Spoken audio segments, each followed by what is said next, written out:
Hey Animal Crossers, and welcome to the Full Lumi movie. I'm recovering from COVID, so please ignore my voice, but you are about to watch all 9 episodes of my Lumi Island design series. I designed a meadowcore island in this series. It is my favorite island so far that I've ever made in Animal Crossing, so I really hope that you enjoy it. I am uploading this on the 5th anniversary of New Horizons.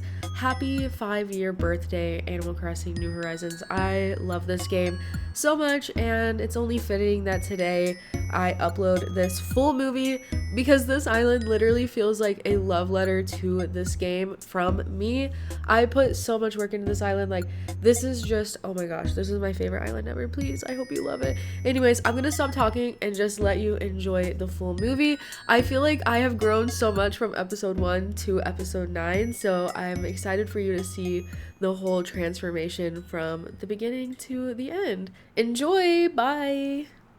Hello, and welcome to the first episode of a new series where I'll be designing and building Lumi Island from scratch. I've decided to go with a meadowcore theme for this island with a hint of rustic town vibes. In this episode, we'll be designing and building a grand entrance with a magnificent view for Lumi Island. I've already found some amazing custom design codes to fit the vibe, and you can grab all of them from my Pinterest board, which I've linked in the description.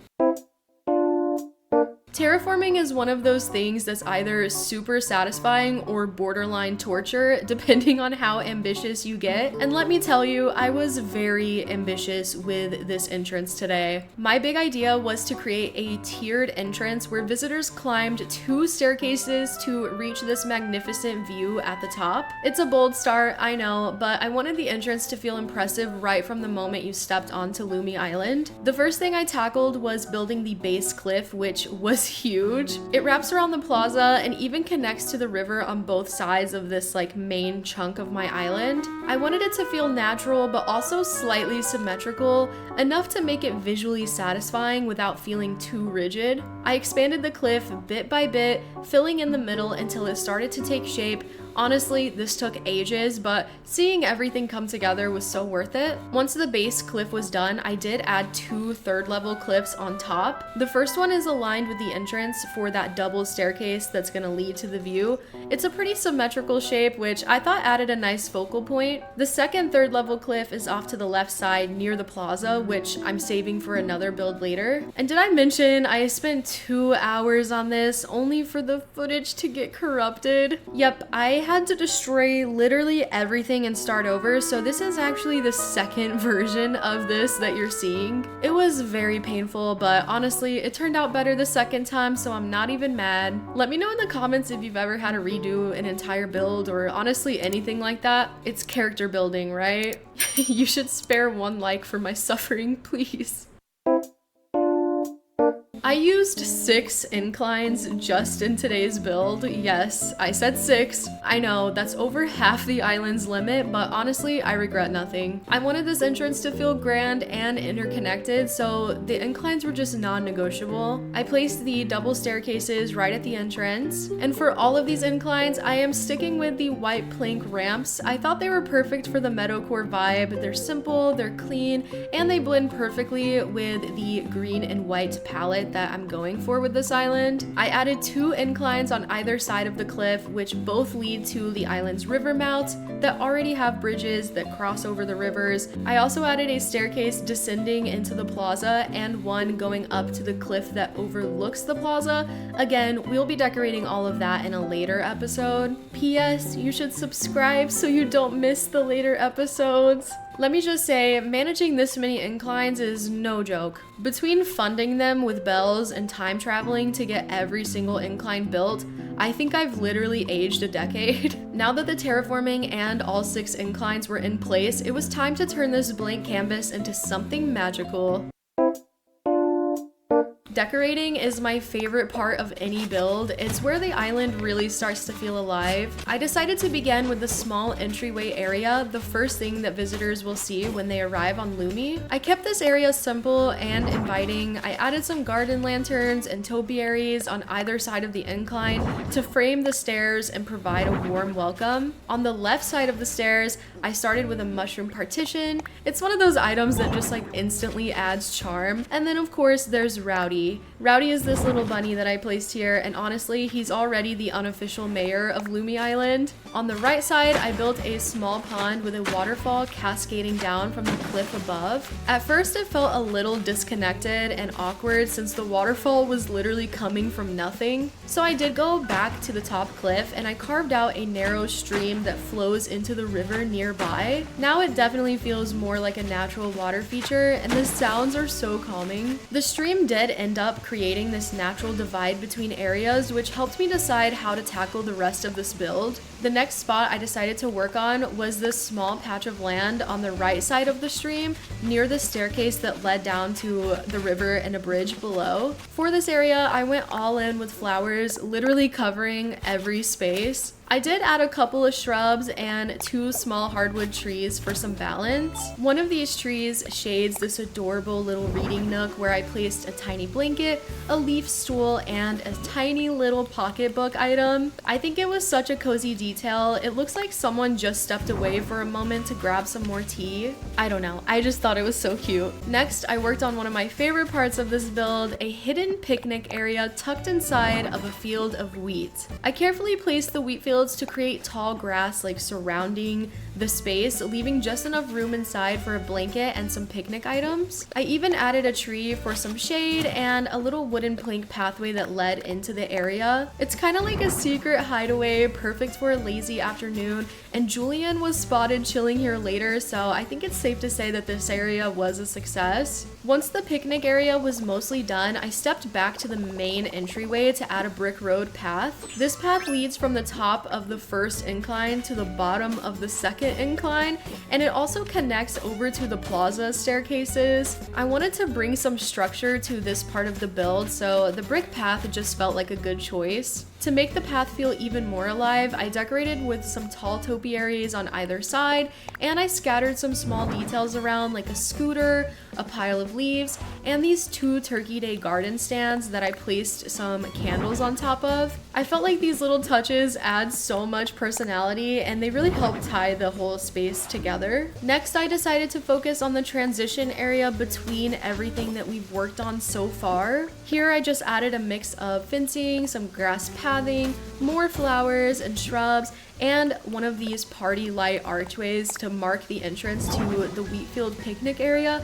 That way it was like a little bit more obvious that you could go in there and there was something like within all of the wheat fields. Now let's go to the top of the second incline, the 3rd level cliff that's going to overlook the magnificent view that we'll build next. I added a winding wooden plank path down the middle, leading from the top of the staircase to the edge of the cliff. Here I placed a tourist telescope so that visitors could get the best views. Usually I rely on trees to add height and texture to my builds, especially on the higher cliff levels, but this time I decided to cover this entire cliff with flowers only. I feel like it will make the island feel more like rolling hills and meadowy. I used equal amounts of each flower type and I placed them so that no 2 of the same flowers were right next to each other. Okay, quick life update while I'm placing these flowers. I finally started watching anime after all these 24 years of living, and wow, you guys, I have been missing out. I fell completely in love with Attack on Titan and Levi Ackerman.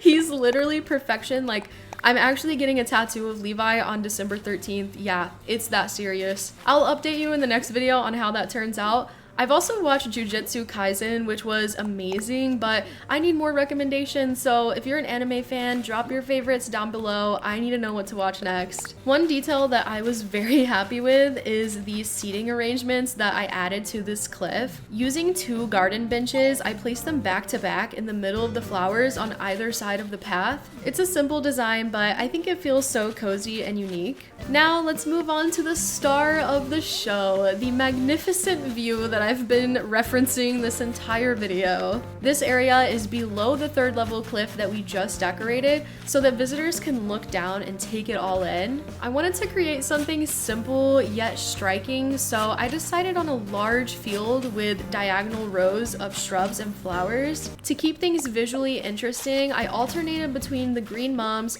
shrubs with no flowers, and white plumeria shrubs that were in bloom. I've seen a ton of Animal Crossers attempt similar field designs, and I was really happy to finally build one myself. I learned the hard way that it's better to place the flowers first and then add the shrubs. Trust me, it saves so much time and frustration. I also included a windmill in the corner. I love this item because it adds movement and I think a touch of whimsy. I placed a few garden lanterns and wheat fields around the edges of the field to kind of frame it and create a natural border.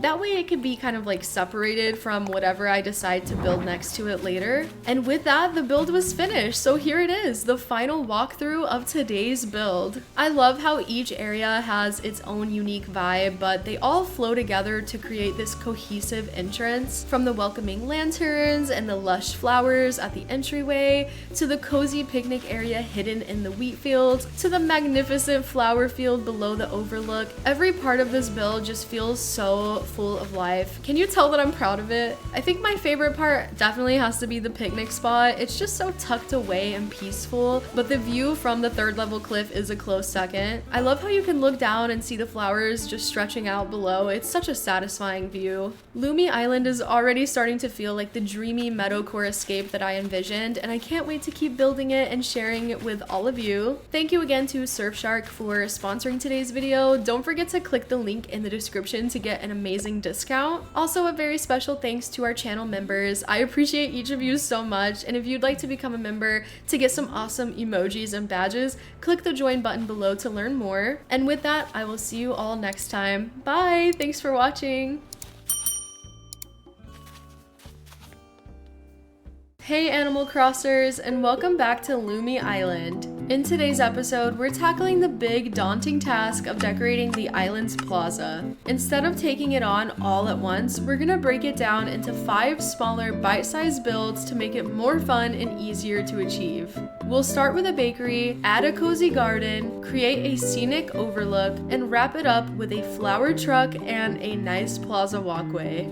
The goal is for each build to stand out on its own, but together transform this plaza area into the beautiful focal point of Lumi Island. And if you haven't seen episode 1 yet, where we designed the island's entrance, definitely check it out when you can. Before we get started on today's assortment of cozy builds, I wanted to quickly mention that this video is not sponsored. Instead, I'll take a moment to let you know that I've been uploading daily Animal Crossing videos in the form of shorts, Instagram reels, and TikToks. So if you're craving even more Animal Crossing vibes, be sure to check out the links in the description or head over to the Shorts tab on my channel.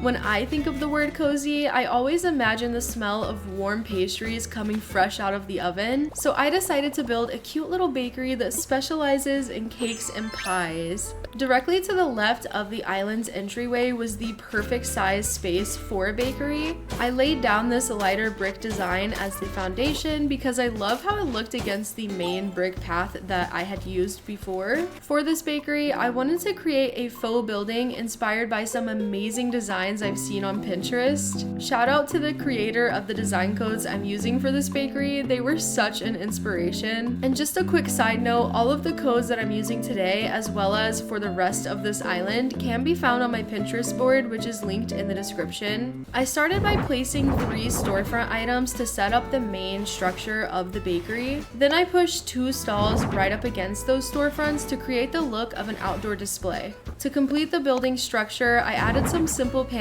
to act as walls and windows, along with a wooden partition to tie everything together. On the stalls, I placed the cutest cakes that match the green color scheme of my island. Also, I'm so sad that the 1-year anniversary cake is the only anniversary cake that we ever got for this game. Next, I needed a space for the customers to check out, so I did place a counter and then added a cash register on top. To make it even more clear that this is a bakery, I did include a bakery sign and a menu. For extra detail, I placed a potted plant and a small round table. And on top of the table, I added what might just be my favorite detail of this entire build, a little slice of peach tart. It's just so adorable and the perfect vibe for the bakery, plus the plate that it's on is a soft green that matches the rest of my island so well. After finishing the build, I did realize that the brownish gray storefronts that I used at the beginning didn't quite fit the aesthetic that I was going for. So the next day I came back and I swapped them out for some pale blue storefronts instead.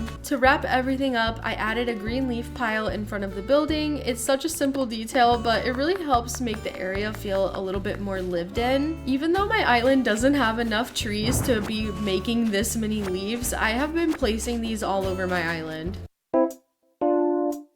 Now that the bakery is all set up, let's move across this pathway and into this small patch of land over here. This area connects to this incline which leads you down to a bridge and over to the left side of my island. I didn't really want this space to connect directly to the entrance and plaza area that we've been working on because I have big plans for a cozy campsite area over here. So to close off this section, I did plant some trees and shrubs to make a natural divider. Once I framed the area with some greenery, I was left with a pretty small section of land to work with. Since it is right next to the entrance and the bakery, I thought that this would be the perfect spot to create a small garden. I started by placing down a square of grassy pathway and a wedding arch to really anchor the space. I love the garden variation of this archway. The colors are just so perfect for my island theme. Honestly, the whole wedding set is just so cute in this garden variation. The colors just go so well with any natural theme. Initially, I did place a log bench on the back side of the archway, but after some trial and error, I decided to move it later. You'll see why in just a bit. Next, I added 2 Bunny Day topiary items as a centerpiece, and I positioned them so that they're facing each other underneath the wedding arch, which makes it look like the bunnies are holding hands. It's such a cute detail and I'm obsessed with how it looks. This is when I realized that the log bench would look so much better in front of the bunny centerpiece rather than behind it. Not only does it make more sense visually, but also it's just such a cozier spot to sit and enjoy the view of the beach below. I filled the remaining spaces in the area with a mix of flowers to create that meadowy feel that we've been going for on this entire island. While I was adding flowers, I wanted to give you all a quick update. In episode 1, I asked for your anime recommendations and so many of you suggested Fruits Basket. I'm happy to report that I've watched the first few episodes and I am so hooked. The vibes are so cute and wholesome. To wrap up this seating area, I added a garden wagon and I also swapped out 2 of these shrubs for some taller round topiaries, just to give this space a little bit more dimension. I'm super proud of how this small garden turned out. It adds so much character to the area and I feel like it helps set the welcoming mood that I want for Lumi Island. Even though it's December and this island is like far from a winter wonderland, I hope that you all don't mind. I am completely in love with this island theme already. Honestly, it might be my favorite one that I've ever worked on, so I hope that you feel the same. Before we dive into creating a scenic overlook for the plaza and a cozy seating area for the bakery, I thought it would be fun to take a quick break and chat about the dreamies or villagers that I want living here on Lumi Island. I've already been super lucky and managed to get 6 of my dreamies moved in during the early stages of the island. Honestly, I couldn't believe it when Julian, one of my dreamies, showed up as my first campsite visitor. Like, I cannot make this up. It felt like such a good omen for the rest of the series. From there, I did manage to add Loli, Maple, Bo, Eric, and Goldie. I got these 5 villagers from Treasure Islands as I was working to unlock more plots to get to 3 stars. So that leaves me with 4 open spots to fill, or at least it will once I move off some of the current residents. Right now, Faith, Tybalt, Benedict, and Coco are living here, but they don't quite fit the meadowcore theme I'm going for, so to replace them, I would love to invite Fauna, Lyman, Daisy, and Dom to live on Lumi Island. I've never had Daisy or Lyman on any of my past islands, so I'm especially excited to meet them and design some adorable, like, meadowcore inspired spots just for them. One thing I didn't consider when picking my dreamies was their house exteriors, so I might have to purchase and speedrun the Happy Home Paradise DLC on this Switch so that I can customize their homes and make them more on theme. It's definitely not necessary, like honestly I could probably make their existing houses work, but I know that it would really elevate the look of the island and tie everything together if I could customize them to match the theme. I haven't fully decided yet, but let me know in the comments what you think I should do. I can't wait to bring the final 4 dreamies here and start designing the villager home areas on this island. Like, I'm thinking of doing at least one large neighborhood build, so be sure you're subscribed if you don't want to miss those future episodes. Now it was time to decorate the plaza's overlook space located across the brick path and to the left of our bakery. To get up here, all you have to do is head up this incline. While it's not a huge space up here, I thought that it would be perfect for creating some cozy designating seating for the bakery. My vision was to make this spot warm and inviting, but with a touch of elegance since it overlooks the plaza with the resident services building in the backdrop. I started by framing the seating area, so on either side of the cliff's edge I placed wooden partitions. I thought that these could act as like a fence or a wall, and I left the middle space open between these partitions so that you could still step up to the edge and take in the view of the plaza below. In front of the partitions, I created small like greenery squares with trees, shrubs, and flowers. These little nature spots framed the bakery seating area beautifully, and I thought that they made it feel a little bit more connected to the meadow theme of the island. There's also a small piece of cliff behind the incline, and for this area I just added a rectangle of brick pathway and then placed the evergreen ash item on top. And then in front of it, I placed a garden bench to make a cozy waiting area for the bakery customers. To make it match with the meadowcore theme even more, I filled the rest of this area just with some flowers. Now back to the bakery seating over here. To make this clear that it was for bakery customers, I added a cute sign to mark the space. Then I laid a small section of brick pathway near the overlook to act as the base for the seating area. I used small covered round tables paired with wedding chairs in the garden variant for the seating area. I thought that these items were the perfect balance between cozy and elegant, and I just love the way that they look together. On the table, I added a plate of fruit cupcakes. They just looked so colorful and delicious while still fitting the subtle like natural color palette. I also used some wooden planks to create a small path leading from the incline to the seating area. And then I added some smaller details like a cute milk can and another wooden partition at the front. For the rest of the area near the bench and evergreen ash, I continued filling in the remaining spots with the flowers. I wanted to add another seating arrangement up here, but I only had one of those small tables, so I did have to make a quick trip to a treasure island to grab some more supplies. Once I got back, I set up another table and paired it with the matching chairs, and for this one, I placed a pear pie on top. Right as I was finishing up, Loli came over to check out the area, but instead of sitting at the bakery tables or enjoying the overlook, she just chose to sit on the bench by the evergreen ash. Either way, she looks so cute here. At this point, I realized that the wooden partition I had added at the front of the seating area looked a little bit repetitive with the ones along the overlook behind it. So I decided to test out a few different replacements to create a barrier without overusing that same item. First, I tried a garden wagon. It was adorable, but a little too distracting and colorful. Then I tested a rope partition, which felt really elegant and simple. I also tried a plant partition and a hay bed, but in the end, the rope partition is the item that won me over. I'm so happy with how the overlook and bakery seating turned out. It's so cozy and still functional, and I think it really matches and flows well with the other builds that we've done so far. Now let's move below this area and start working on the areas surrounding the plaza and resident services building. Specifically this small section to the left of the plaza. This is where I'll be giving Lumi Island a flower truck.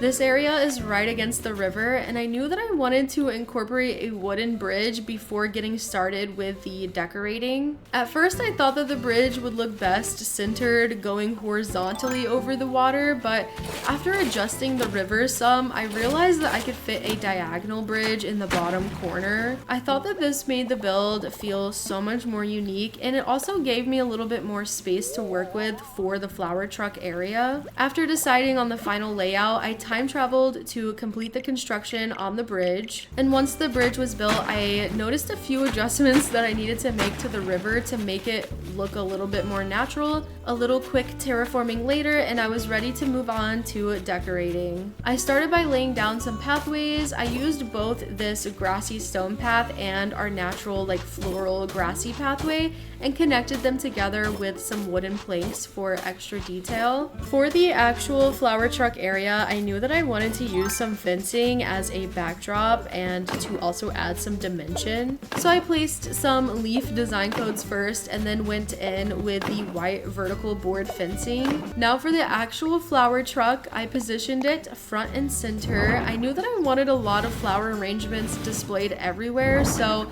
I did start by placing a stall nearby. I decorated the stall with lilies and a heart-shaped bouquet to make it look like the fresh flowers were up for sale. And in front of the stall, I added a pretty vase too. Next, I placed a large table that I customized with a really cute green floral pattern. On top of that table, I added a small planter, a cherry blossom bonsai, and a wheat field decoration. Between the stall and the table, I thought that a lawn chair would make sense for the vendor to sit down and take orders. I wanted to put this large flower stand in this space too because it's just so pretty, so I did place this behind the truck. Over here, I placed a garden wagon to give this space a little bit more color, and for a unique flair, I placed a stack of tires nearby along with another planter in front of the stall. I planted flowers around the area and finished the entrance to the flower truck with a party lights archway. The archway makes the space feel extra complete, and I just love this item so much. I'm so happy with how all the different items came together to create such a pretty scene for this flower truck build. After finishing that, I did turn my attention to the small strip of land behind the plaza for just a minute. It's a narrow space right up against the river, so I just kept it simple by covering it in flowers. It looked so cute and added a nice pop of color to the area. I might come back later and add like a bench or some other smaller details, but for now, I'm happy with keeping it simple. Since we are decorating the plaza in today's episode and the flagpole is such a big part of this space, I thought that it would be the perfect time to get your input on Lumi Island's flag design. I've narrowed it down to 3 options, and I need you all to vote in the comments to help me decide which one to use. Option A is this aesthetic flower pattern, which is super simple, elegant, and totally on theme. Option B is the cute lily, a soft and sweet, perfect option for Lumi's meadowcore vibes. And then last is option C, the unhinged cat design, which is just chaotic. Comment below with your vote for either A, B, or C, and the option with the most comments or the comment with the most likes will decide the flag for Lumi Island. Now for today's final build, we're working on the Plaza Walkway. This area will frame the front and right side of the resident services building, creating a beautiful transition between all of our builds. I started by placing a rectangular patch of brick path in front of the plaza, leaving a 1 space gap between the path and the plaza building. To add a cozy touch, I placed a cute rug design centered with the plaza, and on either side of the rug, I added a small triangular topiary followed by a wedding bench and then a taller round topiary, all in that 1 space gap. I feel like this setup created a simple but elegant barrier that I think works as a great frame for the plaza. For finishing details, I sprinkled in a few more things like this green leaf pile, some flowers, and wooden planks. Next, I worked on the right side of the plaza walkway.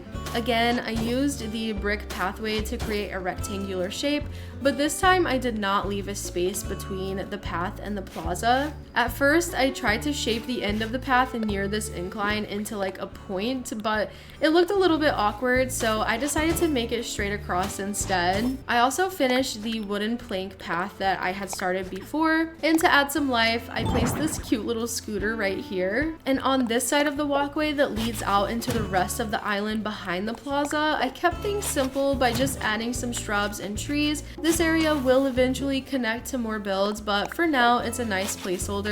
I finished off this area with a fun tulip surprise box just to add a little bit of extra personality. Here is the final walkthrough of all of our 5 small builds that I created to decorate Lumi Island's plaza. We have our lovely bakery off to the left of the entrance where you can grab some yummy cakes and pies. Down south from here, we have our cute small garden with the bunny centerpiece. I just love how lush this space looks. And if we follow our path and up this incline, we have the lovely extra seating area for the bakery that overlooks the plaza. I mean, this view is so cool. I love how this area turned out. I think it looks so cute. And then if we head down into the plaza, we can see our walkways. And of course, over on this left side is the flower truck that we designed. I hope that you all enjoyed seeing all of these builds come together. A huge thank you to our channel members. Your support means the world to me. And if you would like to become a member, click the join button below and get access to cute emojis and badges. I'd also love to hear your ideas for future builds on Lumi Island down below in the comments. And don't forget to like this video and subscribe to the channel so you don't miss the next episode. I'll see you all next time. Bye! Hey Animal Crossers, and welcome back to Lumi Island. In today's episode, we're diving into a build that you voted for in my community tab. Thank you so much for weighing in. It was a very close call between a celestial campsite and a butterfly sanctuary build, but ultimately the sanctuary won, and honestly, I can't even be mad about it because I think this is going to be so fun to create. Don't worry though, if you were rooting for the celestial campsite, that is coming up in episode 4, so stay tuned. Now, before we get started, if you missed episode 2, I highly recommend checking it out. I put together 5 smaller builds to completely decorate my island's plaza, and I'm still obsessed with how it turned out.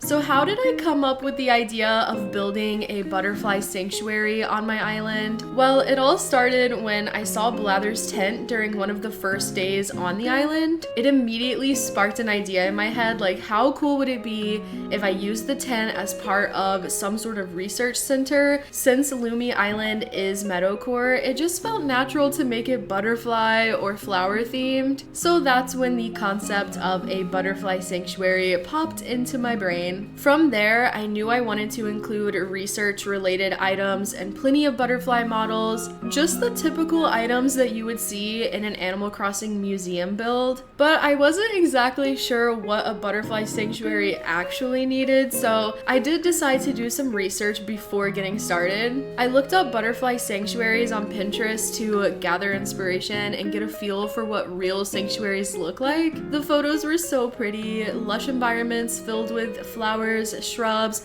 butterflies, and these greenhouse style structures. That's when it hit me that most butterfly sanctuaries are not fully outdoors. Like, they're enclosed spaces designed to carefully protect and nurture butterflies. And that's kind of where I hit my first creative roadblock. Like, how was I gonna recreate that vibe in Animal Crossing? I decided to just start with the basics, so I asked Google what makes a butterfly sanctuary functional. Luckily, I easily found 4 key components of a butterfly sanctuary. Number 1 is nectar plants to provide food for the butterflies. Number 2 are host plants for egg laying and caterpillar feeding. Number 3, water sources for drinking. And lastly, number 4, shelter to protect butterflies from predators and weather. The nectar and host plants would be super easy to replicate with flowers, shrubs, and just like flower themed items already in the game. And I could easily create a water source by terraforming a small pond somewhere in the sanctuary. The most challenging challenging part was gonna be creating a covered shelter for the butterflies. While Blather's tent could technically count, I wanted to display the butterflies outdoors. To make the sanctuary feel complete, I also planned to include a care center and a research station. Once I had all of the basic details figured out, I visited some treasure islands to gather all the materials I would need, and now everything is ready to bring this butterfly sanctuary to life. We're gonna be using Blather's tent as the main feature of this build. Since you can't move the tent once it's placed without upgrading it to a museum, we'll have to build the sanctuary right where I originally placed the tent, which is right here in this back right corner of my island. Honestly, it's perfect because this spot gives us the chance to let the build kind of spill over onto the nearby beach, which I think is gonna look so cool. If we check out the map, you can see where the tent is located, but before we can get started, there's a lot of prep work we have to do. This area is currently dominated by a large cliff, so I need to clear it out entirely. I started by clearing out the cliffs since I wanted this area to feel flat and meadowy. I removed all of the weeds, all of the flowers, and the trees, and then I got rid of the small pond up on the 3rd level cliff, and once all of that was cleared, I began the process of destroying the 3rd level first. After leveling the top cliff, I was left with a massive 2nd level cliff. I cut through a part of it to mark the final shape and the size of the area I needed to clear, and here's a look at the map now. It was such a huge cliff. Realistically, I probably could have stopped halfway and then still had room for the sanctuary, but I was already in construction mode. I figured I'll suffer more now and save myself the trouble later, so I committed to clearing just the entire thing. This process took forever, but it was so worth it. Once the cliffs were completely gone, I was left with a wide, flat, empty area, and running around the cleared space was so satisfying. Since I learned that nectar plants are essential for a butterfly sanctuary, I knew that I had to include some of the plumeria bushes. They're just so cute, and when the flowers bloom, they look exactly like something butterflies would love to eat. I decided to create a little feeding area for the butterflies right next to Blather's tent. I started by mapping out where I wanted my 8 plumeria shrubs to go. Leaving a space in between each, I created 3 neat rows. I wanted to frame the area, so I did place some wooden partition items directly behind the bushes and the tent. I even tried adding partitions to the left side to enclose the space a little bit more, but since the partitions would not line up properly, I just decided to give up on that dream. Next, I placed a variety of flowers around the area and of course placed some butterfly models to really bring it to life. I also thought it would be adorable to add a Cosmo shower here. It doubles as a cute decorative piece and a functional way to water all of the plants. And to tie it all together, I used a custom wooden plank design in front of the shower. I love this design code and I wasn't sure where I was going to use it on my island, so I'm really happy that I found the perfect spot for it. To make this space feel more cohesive with the rest of my island, I incorporated some of the brick path that I've been using in my other builds. I made a long rectangular path running in front of the feeding area, extending past Blather's tent and leading down to the beach. I placed a garden wagon and a watering hose to make it feel like an active, cared for space. And since I imagine people doing butterfly research here, I added a stool with an open book on top. The book even has butterfly illustrations and text, which is just so perfect. I also included a jar of glowing moss, which I feel like gives off butterfly food vibes. As a final touch, I placed a pair of headphones as if someone left them there while working. I added a moss ball and a butterfly also onto the wooden planks in front of the Cosmos shower. Directly across the brick path from the feeding area, I wanted to create a care center for injured butterflies at the sanctuary. Since this space was going to be more structured, I started by laying down a foundation of brick to define the area. To enclose the left side, I used some plant partitions, and for the bottom part, I fenced it off with some rope partitions. I like how the ropes allow you to see into the care center while still providing a little bit of separation. Inside the care center, I used 2 of these study carrels. I think that's how you say it. I don't really know what these are.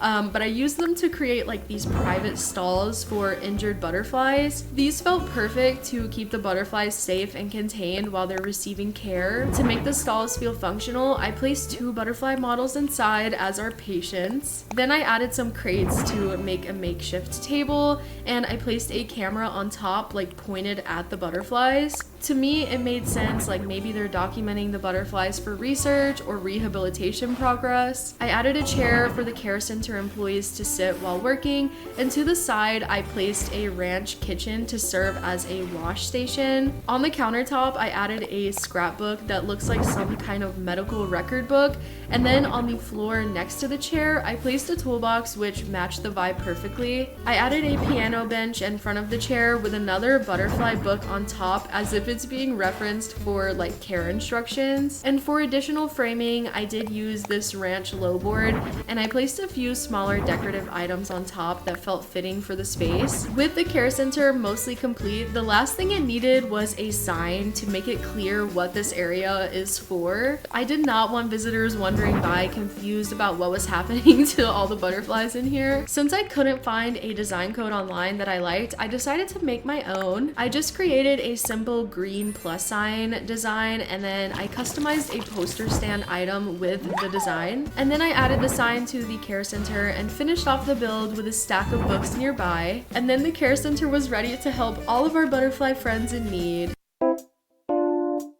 In the last episode, I asked you all to vote on Lumi's flag design. The options were A, B, and C, and after tallying up the votes, the winner is option B. I went ahead and updated the island flag to the official winner, and I have to say, it looks so cute flying over Lumi Island. Thank you so much for voting and helping me choose the perfect flag for our island. I love it so much.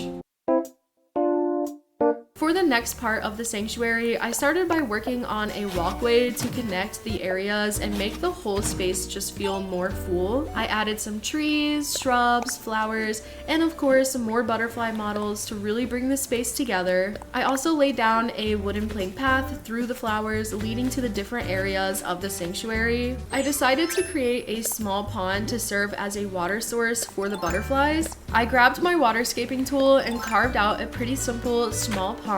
I left a piece of land in the middle with a butterfly model for extra detail. Then I noticed that my island already had a small natural pond right next to this one that I just built. I don't know how I didn't notice this before, but when I saw how the 2 ponds looked with the narrow walkway between them, I knew that this was the perfect opportunity to do something bigger. Instead of just having a single pond, I got to work carving out 2 more small ponds, so now there are 4 ponds all side by side. Now this area was really starting to look like a butterfly marsh. I filled in the spaces between the ponds with butterfly models, flowers, and a few wheat fields. Honestly, the wheat fields are definitely what made this feel like a marsh. They give the space a natural overgrown feel, and I just love how it turned out. This area feels like a real habitat for the butterflies, which is exactly what the sanctuary needed. Plus, the ponds provide plenty of water for the butterflies, one of the 4 key components we needed for a proper butterfly sanctuary. The marsh also checks off another one of the 4 key components, which is the host plants for butterflies and caterpillars. So now all we needed to have a real butterfly sanctuary was some covered shelter. On the smaller beach right next to Blather's tent, I wanted to create a cozy little workstation for butterfly research. I started by placing some tall vertical board fencing to serve as both a backdrop and a barrier from the beach behind the build. To set the scene, I added a shelf of glowing moss jars. These jars really tie into the idea of butterfly food, or I don't know, maybe they're housing cocoons that are waiting to hatch. Of course, no research station is complete without a desk, so I did include one here. To make the area feel more structured, I added a wooden partition for extra separation, placed a plant for a touch of greenery, and included a sink that matched perfectly with the rest of the furniture. For a chair, I used the Turkey Day chair to keep things cohesive with the care center that we built earlier. I thought it would create a nice cozy atmosphere to add some candles on top of a log stool. And then I placed a stack of magazines to really lean into the research vibes. The sandy floor felt a bit plain, so I did add a green leaf pile right in the middle of everything to give it more texture and interest. At first I was gonna stop there, but honestly I love clutter in Animal Crossing, so I decided to add a few more details, a box of office supplies, and a Nordic low table to display a butterfly model and a tulip. As a final touch, I added this rug custom design. It kind of looks like a little welcome mat or something cheerful to greet everyone who's coming into the research station. I really wish Blathers would come out of the tent and like wander around the research station. He would definitely make it feel more complete and ready for some serious butterfly study sessions. Now, don't think I forgot about the final component of our butterfly sanctuary, a shelter to protect the butterflies. This was such an important part of the sanctuary, and I really wanted to create a greenhouse for it. Greenhouses came up a lot in my research, and they seemed like the perfect way to provide a covered space for the butterflies. I decided the peninsula nearby would be the perfect spot for our butterfly greenhouse. I started by laying down some pathways. I used a cobblestone looking path and a green grass path to create a nice base for the area. Then I started working on the greenhouse structure itself. Using storefronts and the greenhouse shelf item, I experimented with different layouts to create something that resembled a greenhouse. I'll be honest, it was not working at first. I got a little frustrated, so I stepped away and decided to place a gazebo nearby instead. This gazebo ended up looking so good here, and it flowed beautifully with the rest of the sanctuary. I even added a winding wooden plank path that connected the gazebo to the research station, which turned out so nice. After that little break, I went back to the greenhouse and tried again. Finally, I landed on a design that I loved, 2 storefronts in the front, 1 centered in the back, and the greenhouse shelf right in the middle of the front. It felt like the perfect layout and gave me the greenhouse aesthetic that I was going for. To finish up the peninsula, I did fill the empty spaces with flowers, shrubs, and of course, butterfly models. And as always, I had to include another green leaf pile to make it extra green. The greenhouse section came out so cute, and honestly, it feels like the perfect final touch for our butterfly sanctuary. Now it's time for the final walkthrough of Lumi's Butterfly Sanctuary. If we walk in from this side, we're greeted immediately with the butterfly feeding area. You can see that the plumeria shrubs did bloom and the flowers are perfect for our nectar plants. Directly across the path is the Butterfly Care Center, where we have 2 patients getting some care right now. I'm really happy with how the care center turned out. I think it looks so nice. If you walk over here, you can see this nice little walkway we made that leads over to the research station of the build. If we head down this way, we can go through the gazebo and see the greenhouse on the peninsula, and of course down south is the butterfly marsh area, which I just think looks so cute. It's way bigger than I anticipated, but I think this build turned out great altogether. As always, thank you so much to our channel members. Your support helps out my channel so much, and I'm so thankful that you're here. If you would like to become a member to get cute emotes and badges, click the join button below to check it out. Don't forget to like this video and subscribe to the channel so you don't miss the next episode of Lumi Island. I'll see you all next time. Thanks so much for watching. Bye!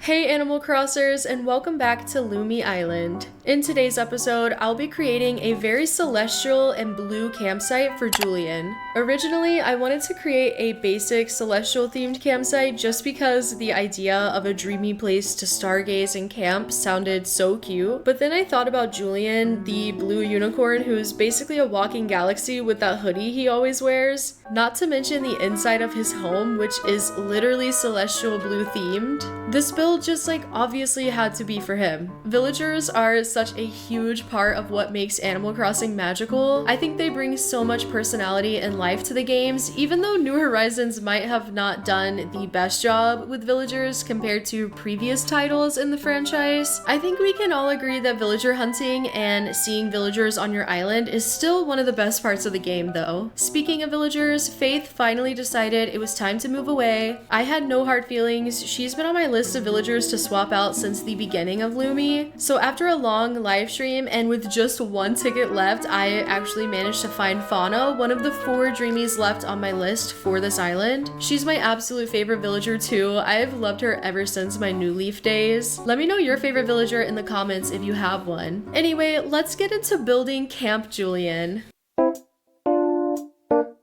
The campsite area is located across this bridge in a section that I've already terraformed. There should be plenty of room to fit both the campsite and Julian's house here, and since the idea is for Julian to own and manage the campsite, I really wanted to create a layout that would highlight his house and make the entire area feel special. But first, I had to make some adjustments because Tybalt and Fauna's houses were placed right on the beach in this area, so I needed to move them out of the way, and that meant a lot of dialogue and time traveling.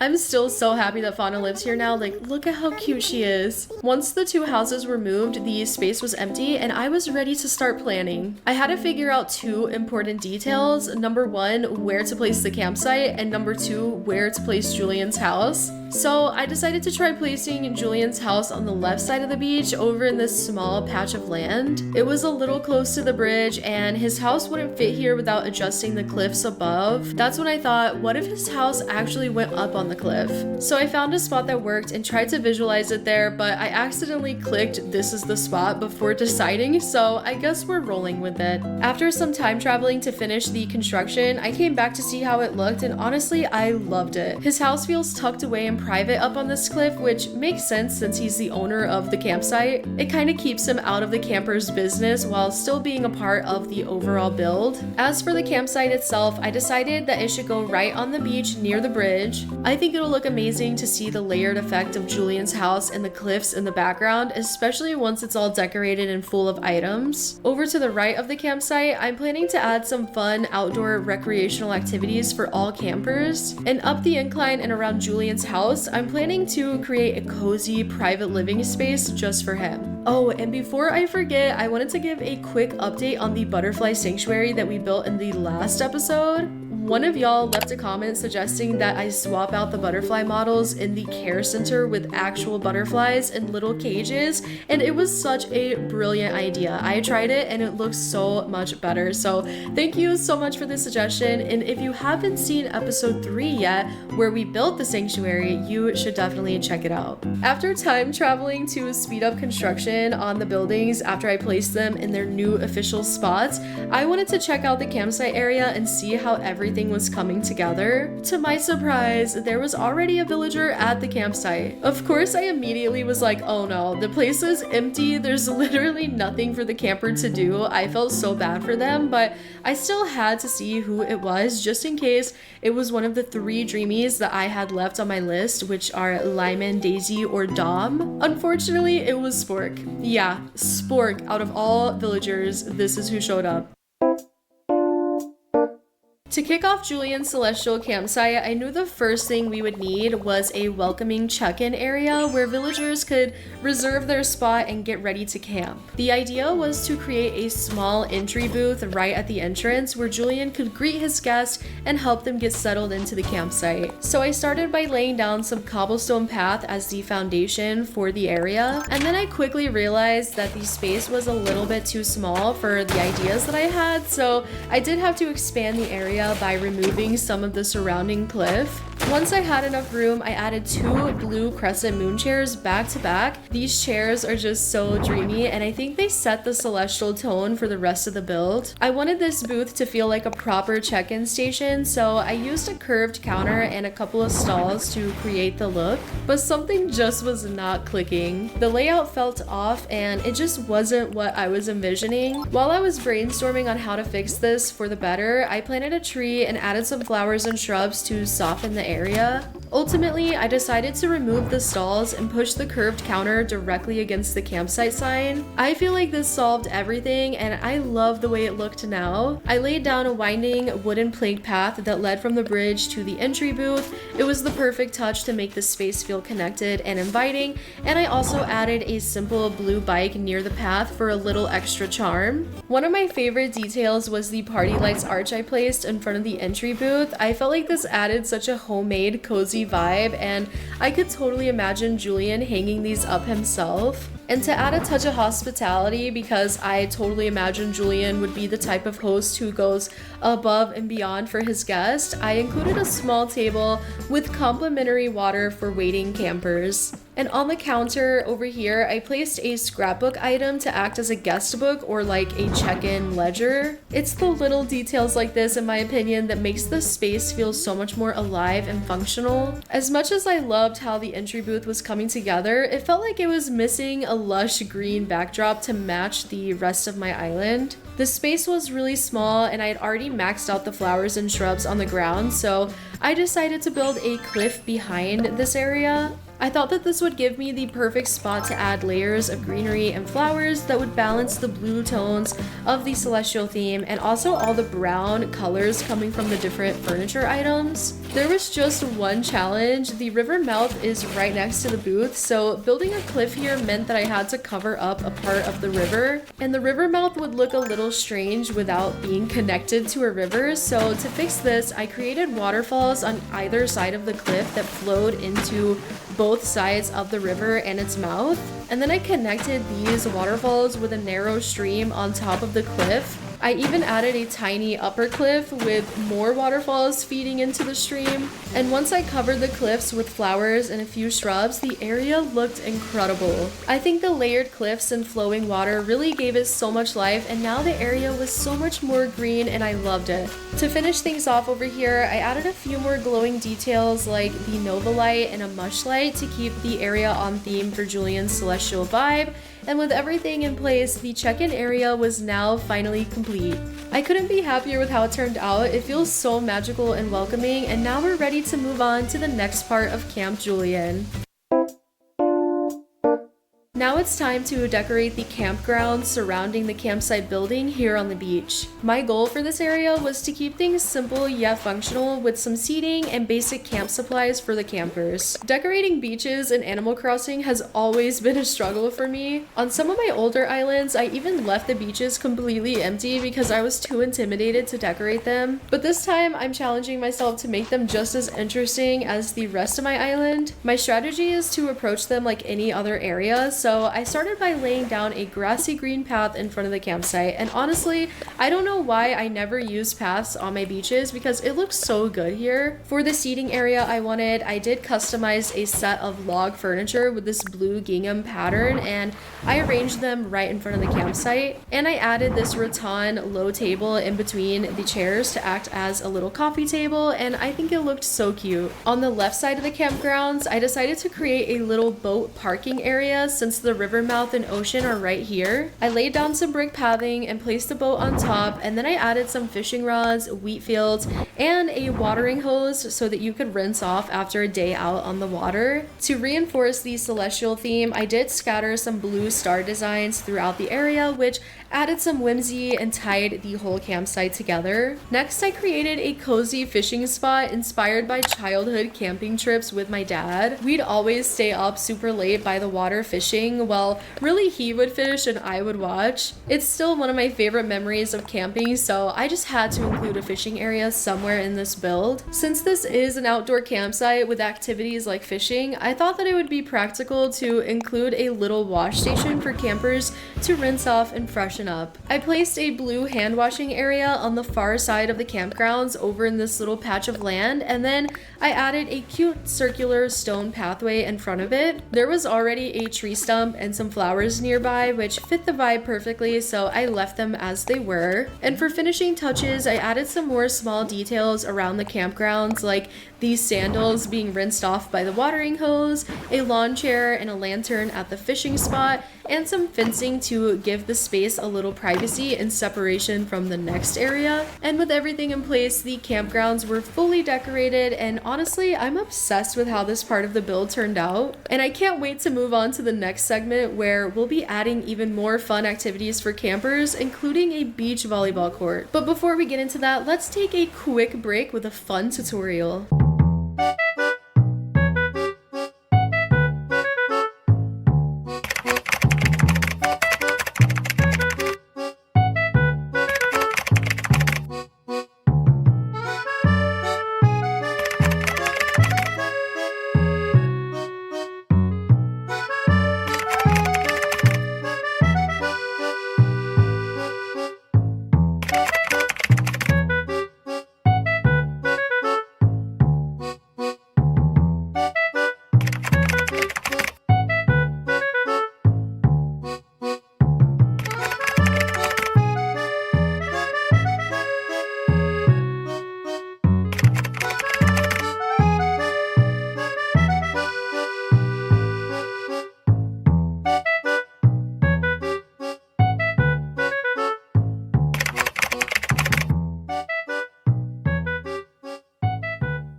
Welcome back, campers. Let's get back to work on giving Camp Julian some more recreational activities for the campers to enjoy, starting with a sand volleyball court over here right past these fences. I placed a volleyball net over this grassy patch and made sure to center it with a staircase behind. To capture that classic beach vibe, I added a cassette player nearby. I feel like every beach volleyball movie scene has one of these blaring some fun and upbeat tunes, so I thought it was fitting. I also placed another bike next to the court to make the area feel a little bit more dynamic and alive. Of course, no volleyball court is complete without volleyball, so I put one on the court itself, and then I added this basket filled with extras off to the side for a realistic touch. The court was looking great, but I knew it needed a few celestial blue elements to tie it back to the theme of the campsite. I added a Nova light and sprinkled in some blue starry design codes across the area, and with those finishing touches, the beach volleyball court was now complete. And now Camp Julian has a fun and sporty spot for campers to enjoy.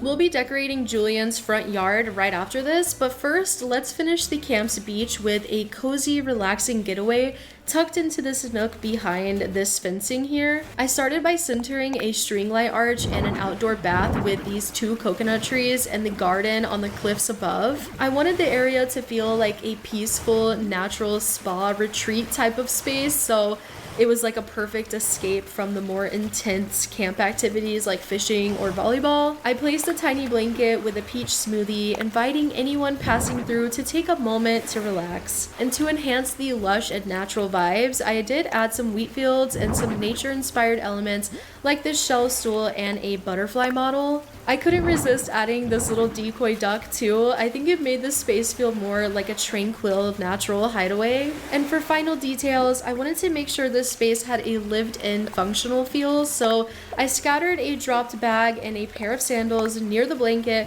as if someone had just stepped away for a moment. With that, the entire beach level of Camp Julian was complete, and I absolutely loved watching Julian explore, checking everything out. He's probably already making plans for the first campers to visit. He's just so cute. The only thing left for me to do was to decorate Julian's yard up on the cliff overlooking the camp. It's a relatively small area, but I knew I wanted to include at least 2 things, a lighthouse and a cozy spot for stargazing. Since the lighthouse is such a large item, I decided to start with that. I found the perfect spot for it right where it wouldn't block the path from the staircase to Julian's front door, so I laid down a square of my brick pathway and placed the lighthouse right on top. I chose the blue and white variant, of course, to match the rest of the camp, and once it was in place, I ran down to the beach to see how it looked in the backdrop, and I was so happy when I saw it. The lighthouse layered beautifully with the rest of the campsite, and it added a stunning focal point when you look up from below. Now for the stargazing spot, I knew I wanted to include a blanket, so I laid one down right here. It did take up a lot of the open space, but it was the perfect size for the vision I had in my mind. I placed a telescope for stargazing on the blanket, and nearby I also placed a blue Nova light and a star clock to enhance the magical energy. I love how you can also see the crescent moon chairs on the level below from up here too. It just really adds to the vibes. To make the stargazing area even cozier, I placed a small stool for Julian to sit on while admiring the stars, and added a beautiful blue vase in front of his house as a decorative touch. The space left on the cliff after all this was pretty limited, but I filled in all the remaining gaps with wheat fields, flowers, and a few more custom designs to keep everything lush and full. Julian's cliff turned out so cute, and it's the perfect final touch for Camp Julian. I can't wait to show you how the entire campsite looks together. Welcome to Camp Julian. Let's take a final walk through the entire area so you can see how it all turned out. I love that you have to cross over this pretty bridge to access the camp. It really makes it feel like it's its own separate space on the island. We've got our camp entry booth here where you can check into your reservation or maybe get some information about the campsite. I love the crescent moon chairs here. They just look so cool, and I love this space. Directly below this on the beach is where the actual campgrounds are located, with plenty of camp supplies and a private fishing spot. There's even a boat here for campers to use during their stay, and if you get your hands a little dirty while camping, don't worry, you can use this wash station over here to stay clean. Camp Julian is all about having fun outside, so over here the camp has its very own beach volleyball court. I like to think that sometimes Julian comes down from his house to play volleyball with the campers. And over here there is a secluded, relaxing getaway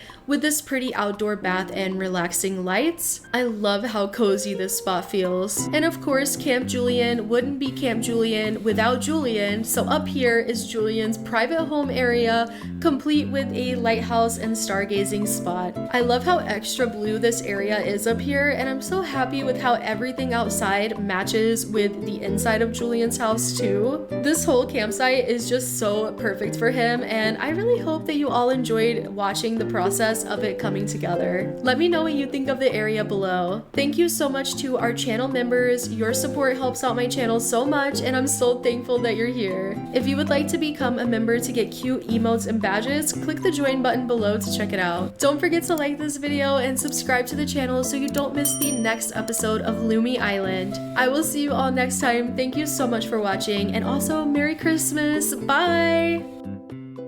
Hey Animal Crossers, and welcome back to Lumi Island. I can't believe that we're already on episode 5 of this decorating series. The island is getting closer and closer to completion. To celebrate episode 5, we are going to tackle a huge project for 5 villagers today. I want to build an aesthetic neighborhood layout for all 5 of their homes, and I also ended up building a boba cafe in the midst of the process, so you have that to look forward to as well. This build turned out to be massive, taking up nearly a quarter of my island's map space and countless hours to complete, but honestly, it might be my favorite Animal Crossing build yet. I think it turned out so cute. If you've liked watching this series so far, I would really appreciate a thumbs up on this video. And with the new year ahead of us, I also just wanted to say that I hope 2025 treats you all very well. Now, let's dive into this cozy neighborhood build. For this neighborhood, I knew that I wanted to include 5 villagers, so I needed a pretty big space to make it work. I also wanted the area to be flat, and I thought that it would be cute to have some nearby beaches for extra space. After some consideration, I decided that the top right corner of my island would be the perfect spot. It's near the butterfly sanctuary that we built back in episode 3, and I had already flattened a huge part of this area in that episode, so it has a lot of empty space, and it also has a ton of empty beach space nearby that I could incorporate into the build. I did have to flatten another section of the large cliff nearby though and adjust some of the island's natural features. This just meant removing a part of the river and getting rid of this pond. While I was working on all of this, I also decided to move my house to a spot near the plaza over by the shrub fields, and I did also add a bridge right next to it. It's not really related to this neighborhood build at all, but it completely changed the view from my island's entrance, so I just wanted to show you because I'm obsessed with how it looks. Also, someone commented that my island felt like a Studio Ghibli movie, and I just want to personally say thank you because that is the best, most wholesome comment ever, and it made me love my island so much. And when I saw my house in this spot, I was like, okay, yeah, I can definitely see it. I feel the Studio Ghibli vibes, and I just love that. Anyways, once the area was flat, we were ready to start planning the layout for our cozy little neighborhood.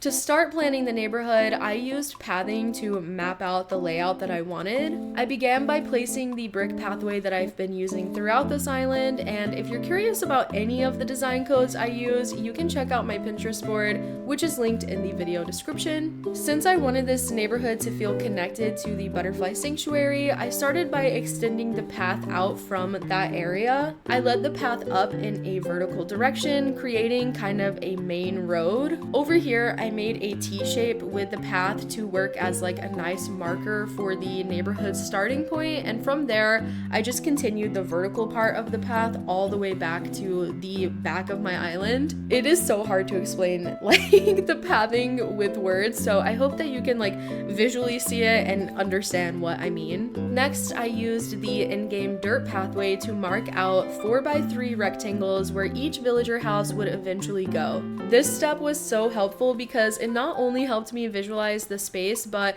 it also made placing the actual house plots later so much easier. I started by marking spots for 2 houses right against the horizontal part of the T-shaped path near the entrance. I wanted the path in front of the houses to look like little driveways for the homes, so I hope that you kind of see the vibe. I also decided that one house would go at the very tip of the vertical path right at the back of my island to create a focal point for the whole neighborhood and kind of give like a more cul-de-sac feel. For the remaining 2 houses, I placed them on either side of the vertical path between the back house and the ones near the entrance, and with the basic outline and blueprint for the neighborhood complete, it was time to start moving in all of our 5 villagers.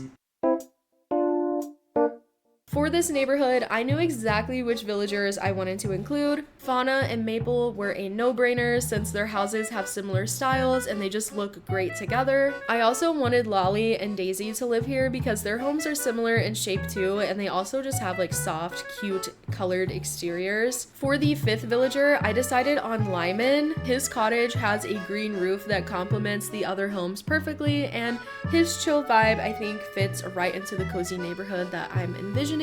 So I moved Fauna into the left front plot, and beside her I also placed Loli's house. I wanted the houses and their colors to be balanced, so I did decide to place similar looking houses diagonally across from each other, if that makes sense. So since Maple and Fauna's homes are so alike, Maple's house went right diagonally from Fauna's over in this plot, and then there were 2 more plots left, one for Daisy over here and one for Lyman right here, but there was just one tiny problem. Daisy and Lyman don't live on Lumi Island yet, so the next step was getting a plot open for Daisy to move in. This meant time traveling to get a thought bubble over a villager's head. In New Horizons, a thought bubble means a villager is thinking about leaving your island, and once a thought bubble appears, you can time travel day by day until it transfers to the villager that you want to move out. So after some time, I finally got a thought bubble over Tybalt, and I was able to let him leave and open up a plot for Daisy. Since the plot was open and ready, I visited a treasure island to adopt Daisy. I didn't really have time to do a full out villager hunt, so I found Daisy's house on this treasure island, went inside, and invited her to move onto Lumi. Once Daisy was here, I moved her house into the neighborhood, placing her in the left middle plot right beside Maple. Now we just needed Lyman, the cute little green koala villager, to complete the neighborhood. Around this time, we also got a campsite visitor, which was so exciting because it was the first visitor we've had since Julian's campsite was built. And if you missed that build, definitely check out episode 4 to see the whole process. It's one of my favorite builds on the island. Unfortunately, the camper was not Lyman, it was Twiggy. I wasn't too upset though, since the odds of it being Lyman were pretty small, but I was still a little bit bummed. We still needed a plot open for Lyman, so I worked to kick out Benedict, and when I went to say goodbye to him, he said some really sad words that almost made me cry. I honestly felt a little bit guilty letting him go. But once he was gone, I visited another treasure island and adopted Lyman, and after Lyman moved in, I placed his house at the top plot in the neighborhood, making all 5 homes now placed in their designated spots. And with all 5 villagers officially moved into their new homes, it was time to move on to decorating. Once all of the houses were in place, it was time to plan out yards for each villager. I wanted each villager to have their own traditional yard space where I could add personalized decor to reflect their style and personality. To maintain the structure and symmetry of the neighborhood, I decided that each yard should be the same size. So using a cute leaf design code, I marked out equal size spaces for each villager yard. Now it was time to fence in the yards. I wanted something lush and green to complement the natural natural feel of my island, so I started with some hedges. While the hedges did look really nice, they just felt a little overwhelming and it was just too much. To break it up, I experimented with alternating the hedges with some of these simple white fences, but it just looked a little too chaotic. Instead, I decided to only alternate the hedges and the white simple fences on the front row of each yard, if that makes sense. So I will keep the rest of the fence entirely hedges except for right here, and I felt like this design looked more like a traditional yard without losing the lush greenery from the hedges that I wanted. Since I loved how this fencing combination turned out, I applied it to all of the villager yards to keep the neighborhood cohesive, and for Lyman's house, which is kind of the odd one out since it sits at the top of the neighborhood, I had to give him a slightly different yard layout to fit the space, but I kept it the same size as the others to keep things organized. And now that the maps were all mapped out and the fencing was in place, each villager now had their own space ready to be decorated and personalized. Before decorating the villager yards, I wanted to design the entrance to the neighborhood. Since my island is meadowcore, I wanted this area to have a lush and full vibe, so I decided to create 2 mini fields of flowers in front of this first T-shaped pathway here. I sprinkled in some nature-inspired items too, like mushroom partitions, wheat fields, tree stumps, butterfly models, etc. One of my favorite design tricks that I used here was with the bunny day topiaries. By placing 2 of them facing each other, they created a pretty display that I thought looked so cute. I think that these flower fields made the entrance feel so much more colorful and full of life, which is exactly the vibe that I wanted. And to make the entrance feel a little bit more official, I did place this torii gate right at the start of the path. I think that the gate adds a sense of structure and helped frame the neighborhood. And also behind it, I did add a string lights arch and kind of centered it with the path and torii gate as well. And I just love the way it looks. After getting the mini flower fields at the entrance set up, I noticed something that was really bothering me. The area felt a little bit unbalanced because on the right side in front of the flower fields, we have the butterfly sanctuary, but on the left side, it was completely empty and it just felt so incomplete, and I just knew that it would keep bugging me if I left it that way, so I decided to wing it and build an unplanned boba cafe in this small space. I started by laying down some lighter brick for the foundation of the cafe, and to make it feel more connected to the rest of the area, I brought in some of the main pathway right here and created another little driveway or an entryway leading into the boba cafe area. Using the same faux building technique that I used for the bakery back at my island's entrance, I built a cute structure with storefronts, simple panels, stalls, and wooden partitions layered all together on top of the brick foundation. To bring everything together, I added hints of pink using some of the Cinema Roll cafe items, which I felt matched the boba shelves perfectly. Of course, I also placed some real handheld boba drinks on the tables, and to finish off the cafe, I did terraform a small cliff along the left side of the building. I added waterfalls, flowers, and some lush greenery to give those meadowcore vibes and help enclose the cafe. This mini build was not a part of my original plan for this video, but I'm so glad that I did decide to build it. I think it looks really cute, and I love the idea of villagers or visitors stopping by to grab some boba before heading to the butterfly sanctuary or maybe exploring the neighborhood.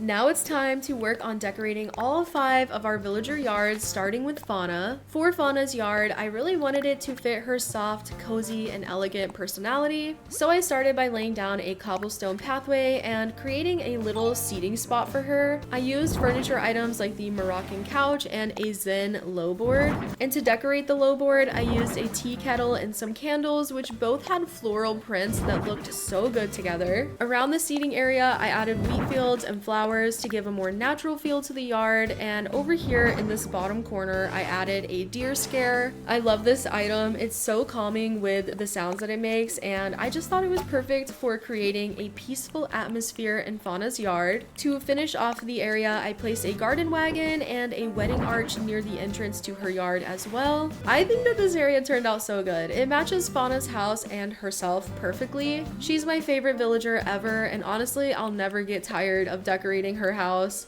With the new year here, I can't help but to think about what the next Animal Crossing game might look like, especially with the new Nintendo console coming very soon. If we do get another game, you know I'll be decorating Fauna's house there too.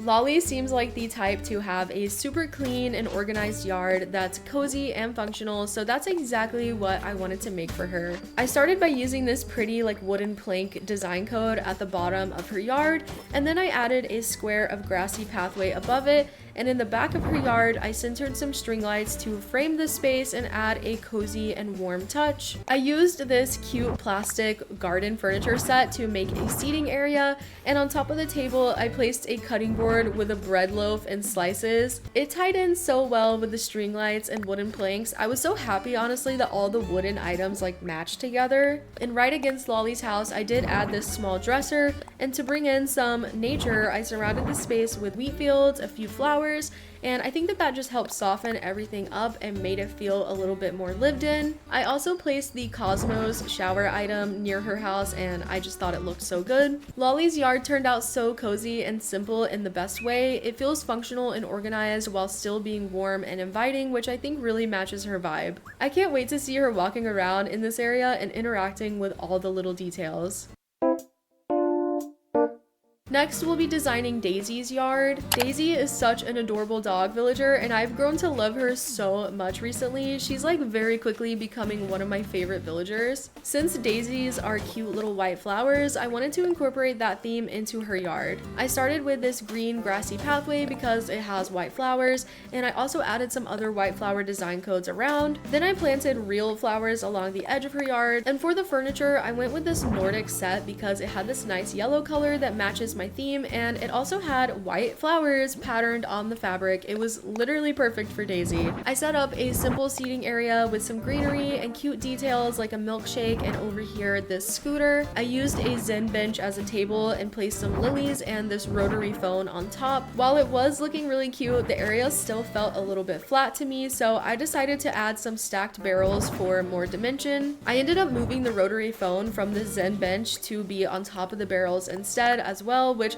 I thought looked so much better. Daisy's yard just looks so bright and soft, just like her personality, and I think it fits her so well.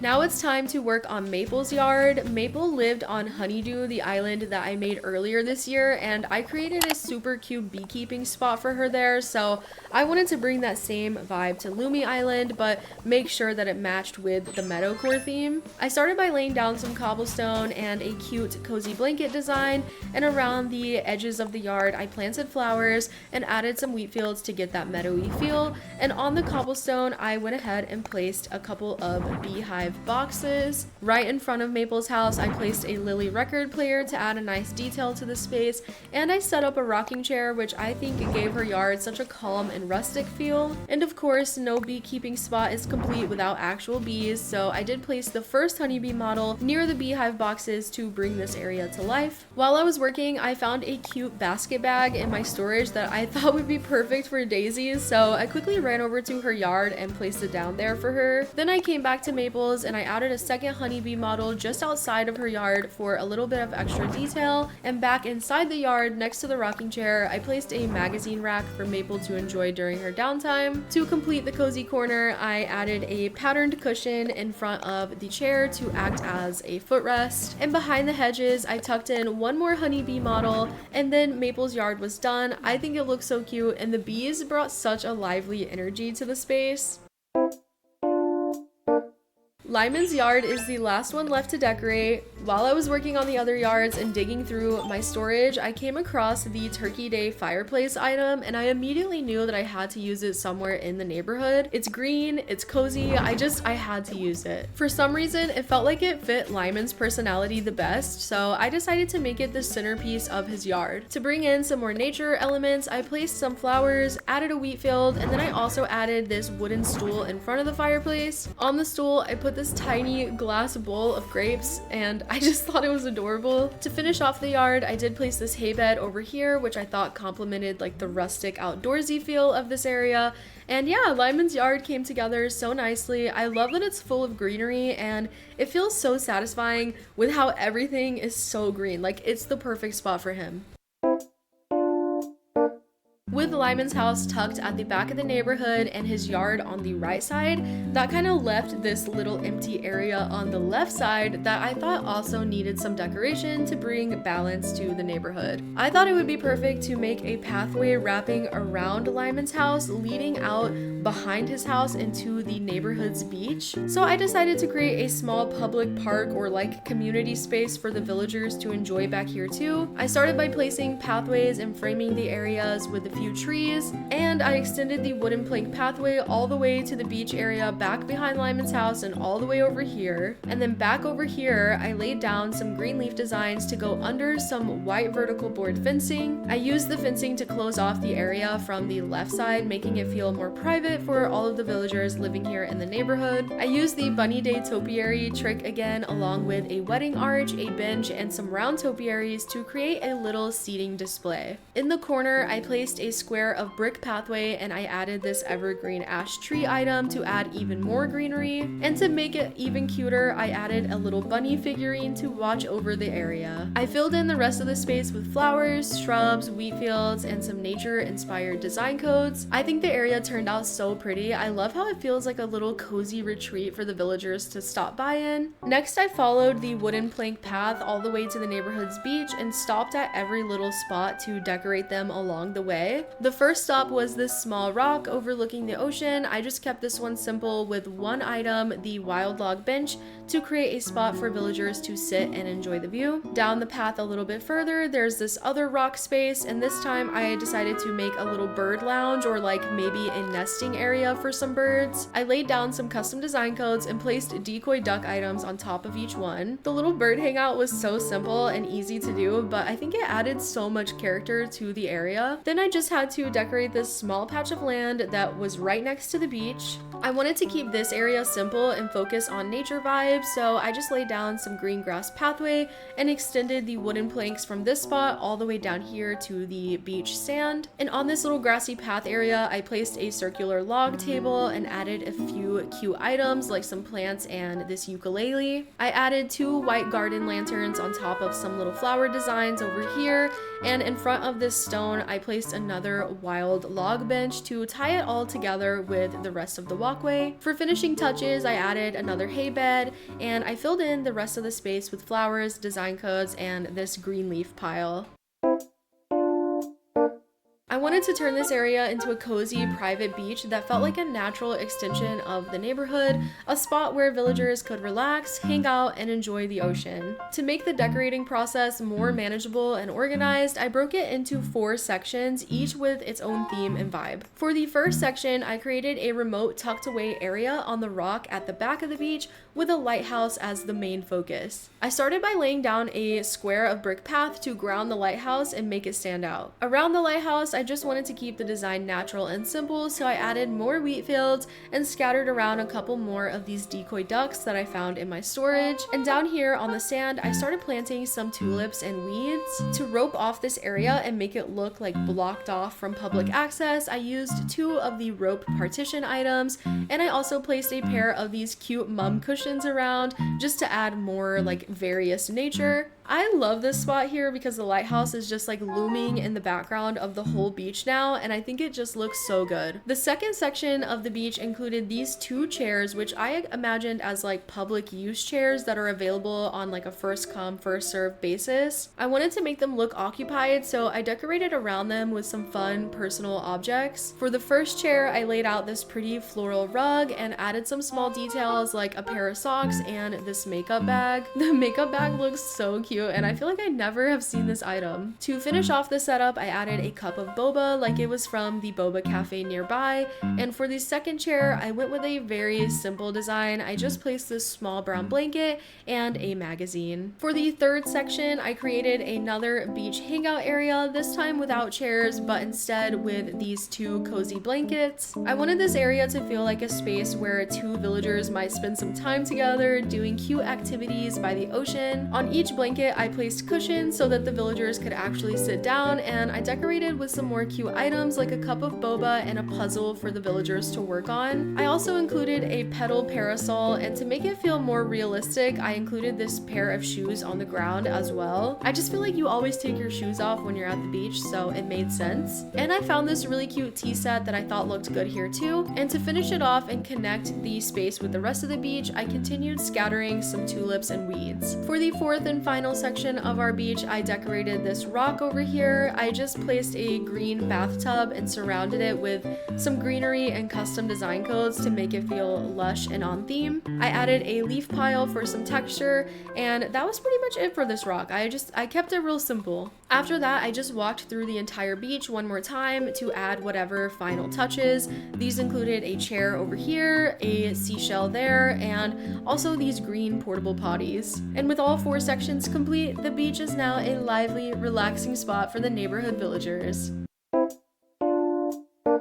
The neighborhood is finally done, and now it's time to take the final walk through the entire build to see how it all came together. Let's start over here by the Butterfly Sanctuary, where we've got our new Boba Cafe. I love how this spot came together. The pops of pink really look so magical, and I love how it matches my player character. It does have a little bit of lag over in this area, but it's not bad enough to bother me into trying to fix it. As we walk up the path from here, we can see the mini fields that I built to accompany the neighborhood's entrance right before you pass through the Torii Gate and into the actual subdivision. I really love how these fields look, especially with the tree stumps and mushroom items. It just feels so lush and pretty to look at. Also, look at Maple checking out the bench here. I love seeing villagers interact with the different items. It's just so cute. Now we can walk through the Torii Gate and into the neighborhood, and to the left we'll have our first neighborhood resident, Fauna. I love how her yard looks. The colors just match her house and herself so well, and I think I like it even more since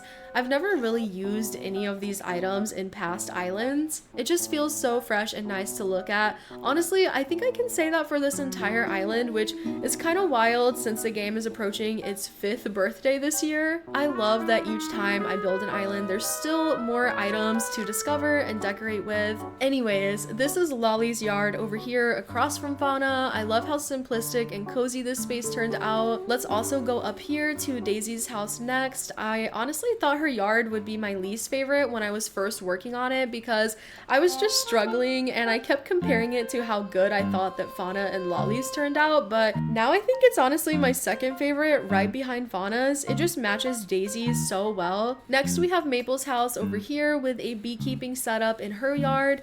A little area for bees is just like a classic ACNH idea, so I'm really happy to have one here. And for the last villager house and yard, we have Lyman's space up here. I'm honestly so in love with how this one turned out too. We can walk in this direction too and find this cute little mini park with a seating area and some nature, and then we'll head back in this direction and follow the wooden plank pathway and walk along the back of my island.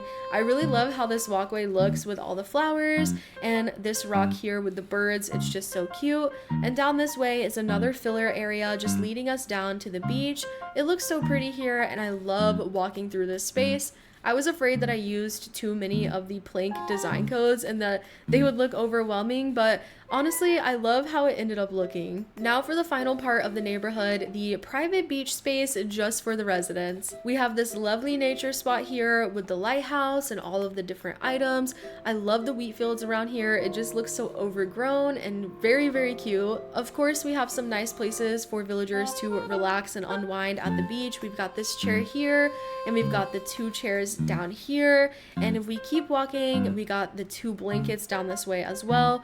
I love the boba cups being in this area too. I can just imagine my villagers just like literally hanging out in these spots, drinking boba, enjoying the sun. Honestly, I hope that in the next games, our villagers can interact more with the items and like the areas that you design on your town or island or wherever. And for the final part of the build, we have this little wash area on the rock, and that is everything that we built in Lumi episode 5. Wow, that was such a huge build and it took so long. Thank you so much for your patience as I worked on this video. I know that it was uploaded a little late, so I really appreciate you waiting on me. Thank you as always to our channel members. Your support means the absolute world to me. And if you would like to check out channel memberships and consider joining for cute emotes and badges, click the join button below to learn more. Happy New Year again, and thank you so much for watching another episode of Lumi Island.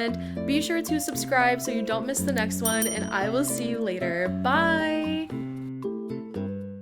Hey Animal Crossers, and welcome back to Lumi Island. We've made so many amazing areas on Lumi since we started this island design series, and now that we're here at episode 6, I think it's about time that we design an area for our 2 island shops, the Able Sisters and the Nook's Cranny. In the last episode, I built this large neighborhood with 5 villager homes, and even though the little house icons look really cute on my island's map, there was mostly no terraforming, so that area on my map also just looks really flat and kind of empty. I guess it makes sense being that my island is meadowcore themed and meadows are flat and vast open fields, but I still wanted to do the opposite today. My goal in this episode is to create a uniquely terraformed landscape for both shops on my island to really elevate my map and make it look more intricately designed. My idea for this is to build a sunken shops area attached to the secret beach at the back of my island. If you like Animal Crossing videos, you're in luck because I post daily shorts and weekly videos, so be sure to subscribe and join your fellow Animal Crossers. And if you've been enjoying this series so far, don't forget to like this video and share your ideas for my next island theme in the comments below.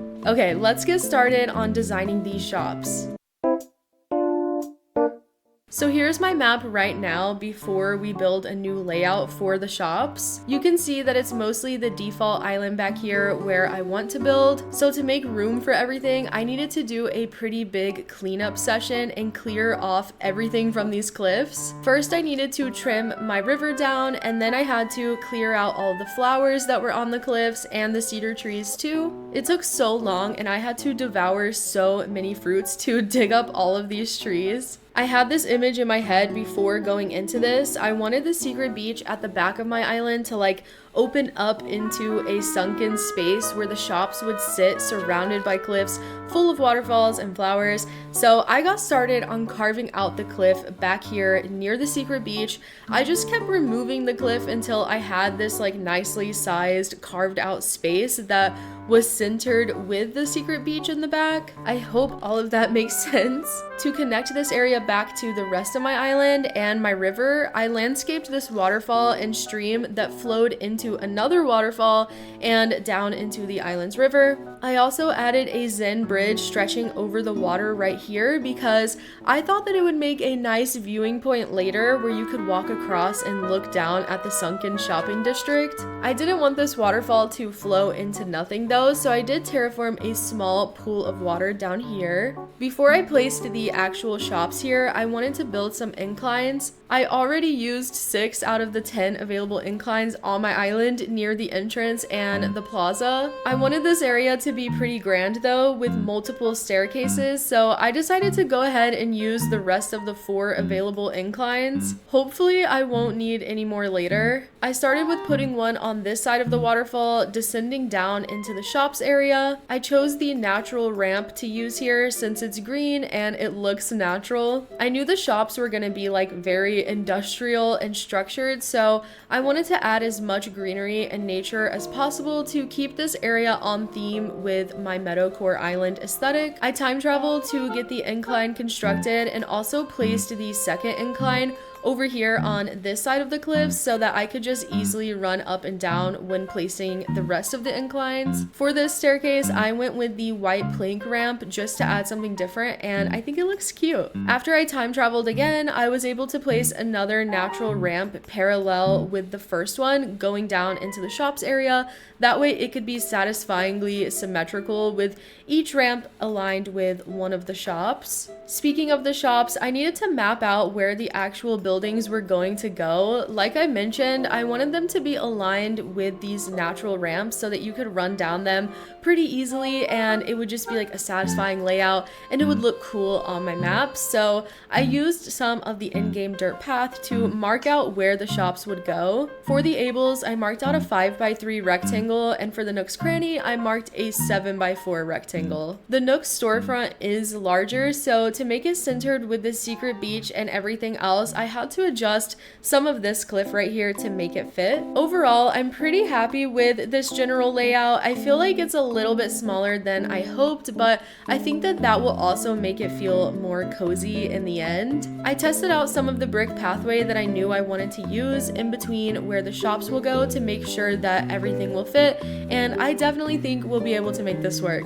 Now that we have the basic outline and layout of the shopping center, I wanted to go back with my terraforming tools and add some more intricate designs and details around the area. I started by adding some smaller cliffs on either side of the secret beach to frame the space and give the area more of a sunken feel. I thought it would be cool if there were tiered waterfalls coming down from those cliffs and into a small river that you had to cross over to reach the secret beach, so I started working on designing that. At first I wanted to place a bridge here, but I couldn't get it to work, so I decided to just leave a square of land in the middle of the water that could be used as a stepping stone to get across. Once I finalized the water feature's shape, I went back on the cliffs and started to carve out the cascading waterfalls. I realized that I wanted to make this cliff here a little bit bigger and connect it to a larger pond, so I did terraform a stream coming from the first water feature that we made over here with the bridge. I took the water all the way over here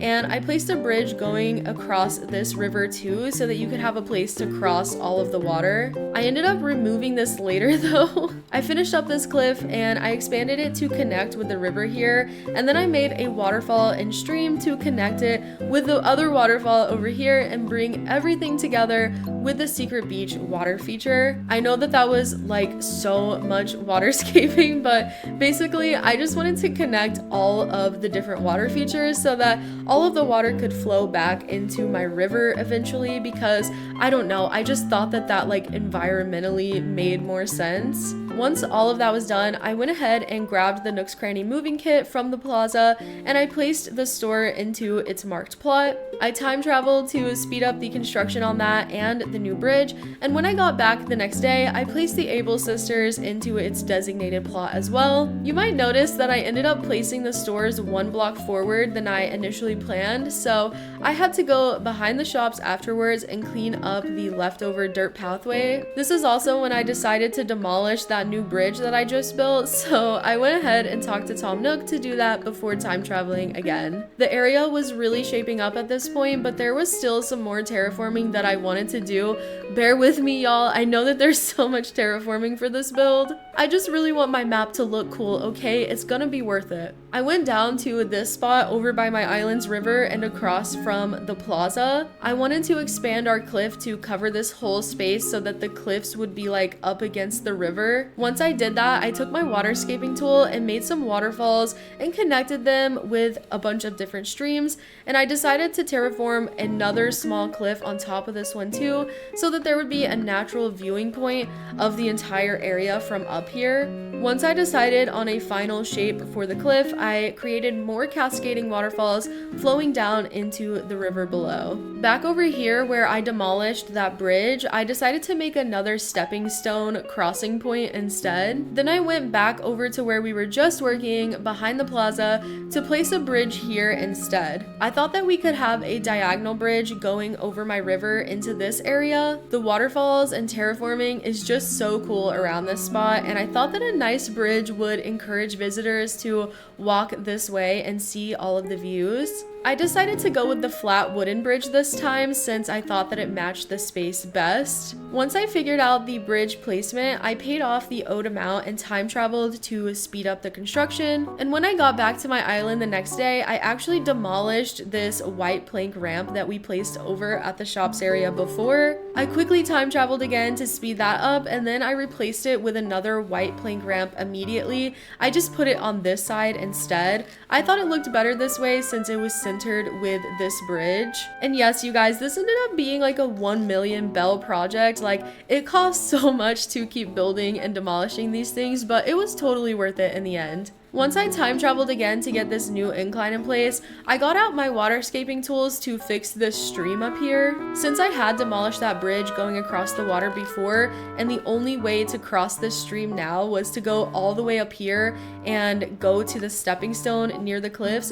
or just by jumping over the stream, which can kind of be slow or sometimes annoying, I wanted to remove some of this stream and open up a walkway. There's already so much waterscaping in this area, so I don't think it'll hurt to remove a little piece of that to make the area flow a little bit better and make it more accessible. Once that was done, I had one more incline to place in this area, so I talked to Tom Nook and got another white plank ramp, and this time I'm gonna place it against this cliff over here near the diagonal wooden bridge that we placed.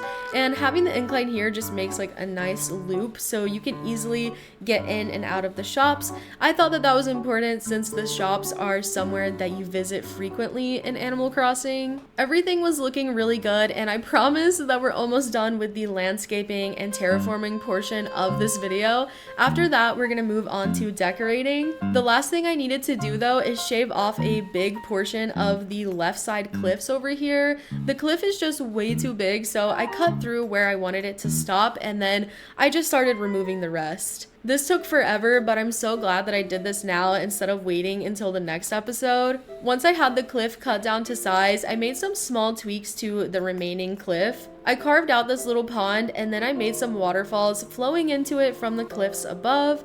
And to keep the same vibes as before, I connected the waterfalls to a stream that I took across this entire cliff over here to this side, where I made cascading waterfalls to go down into the secret beach water feature from earlier. So now all of the waterfalls here are symmetrical and everything is officially connected and tied together. Here is a side-by-side comparison of my island map before and after all of this terraforming. This build has completely transformed my map already, and I love how it looks less basic and way more intricate now. With all of the terraforming and infrastructure finished up, it was finally time to start decorating.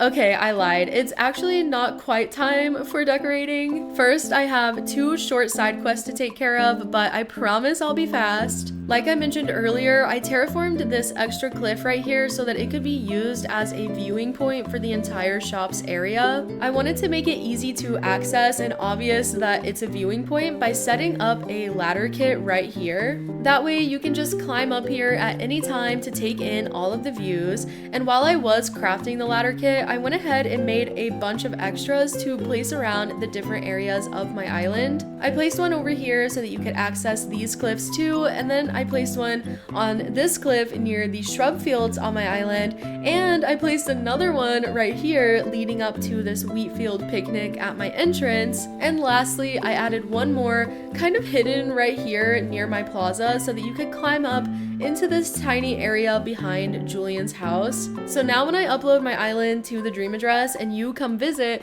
you'll know where all of the secret ladders and viewing points are. Speaking of dream address visitors, I'm getting closer and closer to finishing Lumi Island, so the next thing I wanted to do really quick was get a head start on preparing for dream visitors. I always forget to leave out gifts for visitors, so I end up feeling so bad. So while it was on my mind, I picked out several of my favorite handheld items and the iconic glowing moss headband and leaf items that I wear, and I wrapped them up in this green wrapping paper and dropped the gifts all right here outside of the plaza. So when I upload my island to the dream suite and you visit through the dream address, you'll be able to pick these up and have some fun accessories for your visit. Everyone, say thank you to AfroPuffs45 for reminding me of the tree stunting trick. I always forget about this and they are so right. It adds so much variety and the little baby trees are so cute. So I did take the time to stunt the growth on some of the trees when I planted a few around the new shops area. And now that we've gotten all of the trees in place, before we plant our flowers and shrubs, I wanted to lay out the pathways for this build. I started with making some winding plank paths leading from each incline to this bridge up here. I kept them symmetrical, which I thought looked so satisfying, and then I started working on adding some patches of cobblestone and grass path over here, which is where I wanted the main entrance of the shops area to be. Once I finished that, I went down into the sunken shops area and I started placing this brick pathway all around the shops to make clear paths leading from the inclines to the storefronts and also to the secret beach back this way. By the way, I have a Pinterest board with every design code that I'm using on this island, and you can find the link in this video's description. The Able Sisters has this extra row of land in front of it with the porch on it, so to make it look a little bit less bare and grassy, I added this cute welcome rug that matched the building. This area down here was definitely smaller than I initially planned, but I'm so glad that the pathway ended up fitting nicely, and I'm excited to add some decorations to bring this space together. Up here, I did make two circular shaped grassy patches, and then I had this random idea pop into my head that I needed to do instantly before I forgot. I wanted to customize one of these street lamp items with a cool design and use it somewhere at the shopping district as a point of interest. I found this really cute bow design on Pinterest and downloaded it. I customized the street lamp with the design and it looked so freaking good. There was this square down here that I thought would be the perfect spot for a street lamp, so I placed this cute circular flower design and then I put the street lamp right on top. I was so happy that it actually fit in this little spot because I was worried that it wouldn't be able to, since I know the street lamp items in this game are notorious for having weird sizes. I ran up here to see the street lamp from the bridge viewpoint and oh my gosh, it looks so pretty and I loved it so much.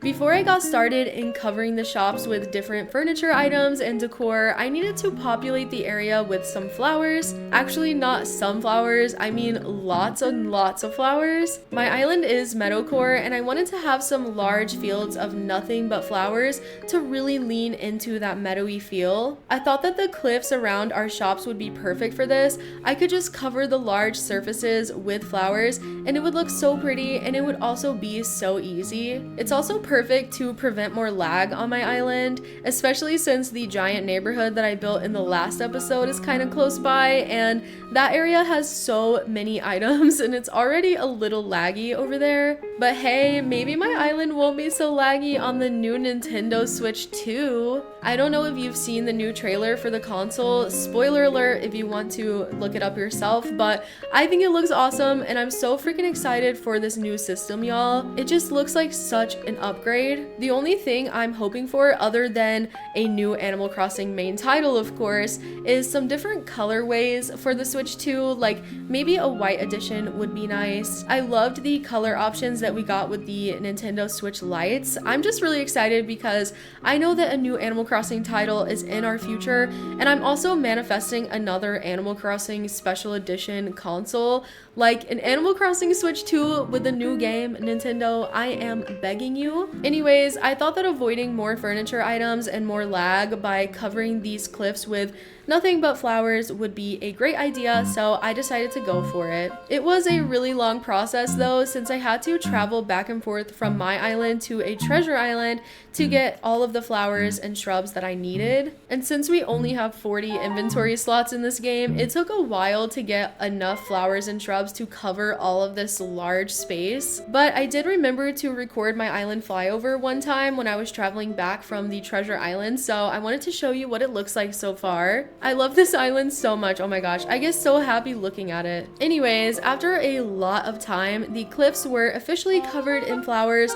and they looked so beautiful. Now we were finally prepped and primed and ready for some furniture and decor. Have you ever gone shopping while eating popcorn? Hear me out, it's actually a great experience. I used to get popcorn sometimes at Target when they had those self-serve popcorn machines. I don't think they have them out anymore, but trust me, it was so amazing. The only bad thing about it was like getting buttery fingers and then accidentally spreading popcorn butter all over Target. Honestly, that's probably why they got rid of it now that I think about it. When I saw this popcorn machine item in Animal Crossing, I knew that I had to make a cute little popcorn stand. The item comes in this green variation with cute little vintage stripes, which I thought matched my island's theme so nicely. So I paired the popcorn machine with this park clock item and also these stacked barrels. On top of the barrels, I placed this dessert carrier box. I know it doesn't seem like the best option for a popcorn bucket, but I love how it looked customized with this green pattern. It just matched everything so well and it looks so cute. And of course, whoever decides to sell the popcorn will need a spot to sit down, so I added a matching green piano bench here as well. And I added details around the space like more flowers, design codes, shrubs, wheat fields, and a green leaf pile. To frame the entryway into this space over here at the incline, I decided to place 2 Turkey Day garden stands on either side. On top of those, I put these green wheat field decorations that I thought went really nicely with everything else. Overall, I'm really happy with this little popcorn mini build here. I think it's really unique and adds a fun vibe to the area. Now let's make a frame for this bridge so that when visitors use it as a viewing point, they can take some really cute photos that look nice and aesthetic. I used the round topiaries and the bunny day topiaries to make a cute design, and I mirrored it so that it was symmetrical on both sides of the bridge. I also wanted to hide the base of the bunny day item a little bit, so I placed some wheat fields in front of those. There's also this small transitional space over here near the pond and this other incline that I needed to decorate. I used a garden wagon, a green leaf pile, and this planter to add some nice details. And for a more practical touch, I placed this yellow trash can on this cute little design code. I think it looks so good and it matched with the egg that the bunny was holding. I know that that's like really specific, but it was satisfying to my brain. To finish this area up, I planted a lot more flowers to fill the ground and make it feel more lush. Using this green plastic furniture, I also set up a seating spot near the pond. I placed a slice of apple tart on top of the table because it looks so yummy, and I also have a bakery on my island, so I thought it made sense. You probably know by now that Fauna, the cute deer villager, is my absolute favorite character in Animal Crossing. She's just so wholesome and kind, and she's followed me through multiple games and different stages of my life. She is just so special to me. I've always wanted to get an Animal Crossing tattoo, and finally I got a custom Fauna design done by tattoo artist Maybe Stevie over on Instagram. I'm so happy with how it looks. Oh, and I forgot to show you the Levi Ackerman tattoo that I got back in December too. I think I promised to show you back in like episode 1 of this series, but I completely forgot. I'm on a tattoo kick right now and I'm hoping to get another one in February, so let me know if you want to see more updates like this. Anyways, let's get back into designing these shops. In this small space right here between the incline and this diagonal bridge behind my plaza, I wanted to set up a stall where someone could sell some handmade vases. So I laid down a bunch of different design codes on the ground to map out the space. I used the wooden deck design at the base of the stairs just because it's so cute, and I placed some cobblestone leading over to the bridge and some grass over here, and I also used this rug code on the ground for the actual stall to go on top of in this spot. On top of the stall, I placed a cash register and a shopping cart, and then I surrounded it with different vases that I thought matched well with my island's vibe. I think that this tiny build was perfect for this space, and it made the walkway here look so much more interesting and inviting. I also have a flower truck nearby over at my island's plaza, so I can just imagine visitors buying a vase from this stall for the flowers that they got from the truck, and I just think that's so cute. Oh, and I remembered to place a chair behind the stall too, so whoever was working here had a nice spot to sit down.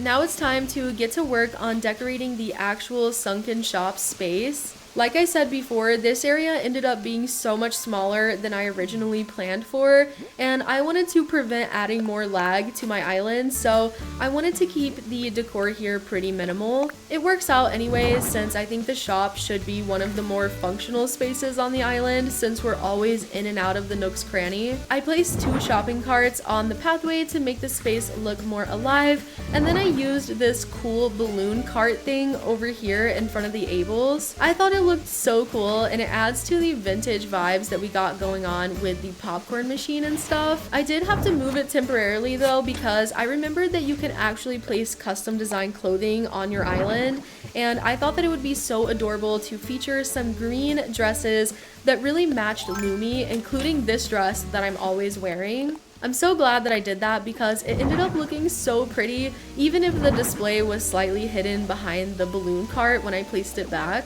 Back here behind the shops, I added some more practical items like this ABD machine and a stack of shopping carts, and with that I was done decorating the main shop space, and the only thing left was the secret beach.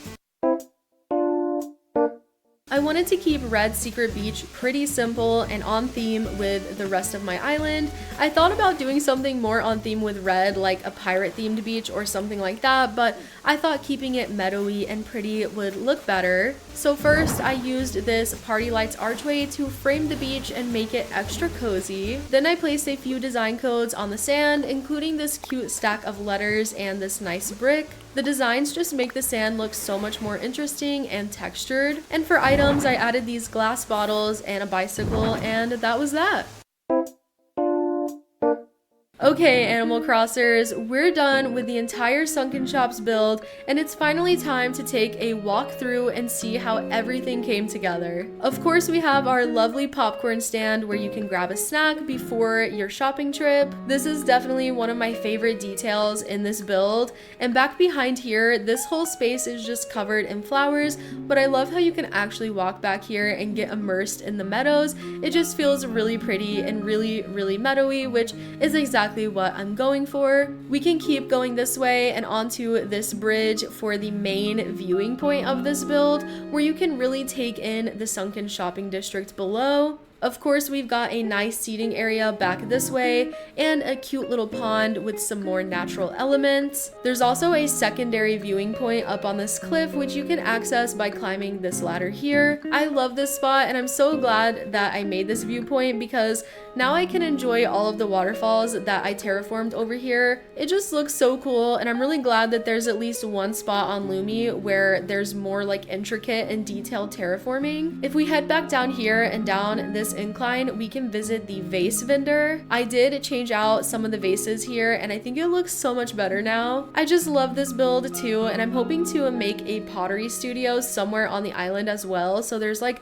a place where the vases are being made too. Now let's walk back up this way towards the shops and descend into the actual sunken shopping district. We've got the Able Sisters store right here tucked against this cliff. Again, I really love how this balloon cart looks here with the dresses behind it. This build is just so satisfying to me. I feel like every item really matches and everything ties together so nicely. It makes me so happy. I love the shopping carts too, and I even made sure to get the yellow and green variants to make sure that they matched with everything. The Nook's Cranny is right across here. Not much going on other than this pile of leaves and the shopping cart. I'm still very proud of the street lamp over here, and also, if you didn't notice, I made this tree stop growing right before it hit full size, so it's only slightly smaller, but it kind of makes a cool perspective illusion. Whenever you're back on the bridge looking over the area, the smaller tree makes it look like it's a regular tree, just like further away in the distance. I don't know if that makes any sense, but I thought that it helped make the area feel a little bit bigger. We can also hop across this tiny river right here and see Red Secret Beach and all of its cute decor. And that's everything that we designed today. I really hope that you enjoyed Lumi episode 6 and these sunken shops that we designed. I really feel like I accomplished my goal to make the island map look more intricately designed and cool. Again, here is the before and after of the map so you can really see all of the differences. Thank you so much to our channel members. I am forever grateful for all of your support, and if you are interested in becoming a member for some some cute emotes and badges, click the join button below to learn more. And while you're here, be sure to subscribe so you don't miss the next episode. Okay, Animal Crossers, I'll see you next time. Thanks so much for watching. Bye! Hey Animal Crossers, and welcome back to Lumi Island. There's not much better than when two colors just go so well together. Something about complementary colors especially scratches an itch in my brain. I think it's the way that the colors contrast and really make each other so vibrant. And it's no secret that one of my favorite complementary color combos is pink and green. My island has a very green meadowcore aesthetic, but it always has a little dash of pink when my player is running around in the camera view, but when I'm not here, there is no pink, and I really want to change that. One day I was thinking about how I wanted a fruit orchard somewhere on Lumi Island, and I started thinking about how peaches are pink and pears are green. So what if I made a peach and pear orchard? As I kept brainstorming and the ideas of pink and green and the thoughts of peaches and pears were floating around in my brain, I suddenly remembered Raven's video from last year where she did opposite aesthetic houses. That's when it hit me. I should design opposite aesthetic villager homes on my island, one pink and the other green. And then I could have them connected with a peach and pear orchard. So I did that, and I think it turned out really, really cute. And in this episode, I'm going to show you the process of creating the dual orchard with pink and green opposite aesthetic villager homes, and I'm also going to make a cherry blossom meadow to go with it. If you like Animal Crossing videos, you're in luck because I post daily shorts and weekly videos, so be sure to subscribe and join your fellow Animal Crossers. Now let's get into Lumi episode 7. Since I'm going to be creating an opposite aesthetic peach and pear orchard with one side pink themed and the other side green, I really wanted the villagers to also match. Now there are only 4 villagers on my island who don't have a house area already decorated, so I will have to choose 2 of them for this build. I already have an idea with Eric and Bo's house for the next episode, so that only left Goldie and Coco. Since the beginning of Lumi, I'd been planning to kick out Coco and replace her with Dom, the sheep villager. I always thought it would be a cute idea to turn Dom's house into a little pottery studio with a space outside for him to host some like ceramic classes. I know that's oddly specific, but I had a vision, okay? But Dom's house is just not the vibe that I would want for this orchard. I really wanted a pink villager to match with the peach side and the pink aesthetic. Goldie would be perfect for the green side, and I definitely wanted to keep her on my island and include her in this build. So I started thinking, who is the opposite of Goldie? I could have a cat villager. Mary is probably the best option out of the cat villagers, but she still just isn't what I was envisioning. So I decided to take a look at the dog villagers instead, and I could not believe that I didn't think of her before. Cookie is literally the perfect opposite villager. She's super pink, her house exterior is so pretty, and her and Goldie totally look like a peach and pear together. After I decided on Goldie and Cookie for this build, I started the long process of trying to get a thought bubble to appear over Coco so that I could kick her off of Lumi. And y'all were not happy about this. I posted a short of me kicking out Coco, and y'all had some thoughts. But Cookie is actually so perfect, like please, you have to understand. It took 12 days of time traveling, but Coco finally decided to leave Lumi and sacrifice her place for Cookie in our opposite aesthetic challenge. So thank you, Coco, for your contributions. We will never forget you. With Coco off the island and her house plot now open, I made a quick trip to a treasure island to find and convince Cookie to move to Lumi. She of course said yes, and she was on the island the very next day. And now that we've got Cookie, that means that we officially have all 10 Dreamies for Lumi Island, so this is the final 10 villager lineup. I'm super sad that we had to drop Dom, but maybe he can live on one of my future islands, or towns, or cities, wherever maybe the next Animal Crossing game takes us. Let's take a look at Lumi's map and figure out exactly where we're going to build this pink and green orchard. I was going to need a lot of space for 2 villager yards and a connecting orchard between them. Plus, don't forget, I also need a pretty big field area to create a cherry blossom meadow. So yeah, we're going to need a lot of space. Just to show you how close we are to finishing Lumi, the areas that I circled in red are the last empty spaces on my island. For this build, I thought that we could just use the entire strip of open area on this like left side of the map. Unfortunately for me, that's where all of the 4 last villager homes are, so I had to move all of these houses out of the way before we got started. It took some bells and lots of time traveling, but eventually I was able to relocate all the houses to other parts of my island. Then, of course, I needed to bring back Cookie and Goldie because they're going to be living here, so I used some of the in-game dirt path to mark out where I wanted their house plots to go. I wanted their houses to be on opposite ends of the orchard, so I placed Goldie down here near the southern beach, and Cookie's house went up here near these northern cliffs. I feel like this is plenty of space to fit a decently sized orchard in between the houses,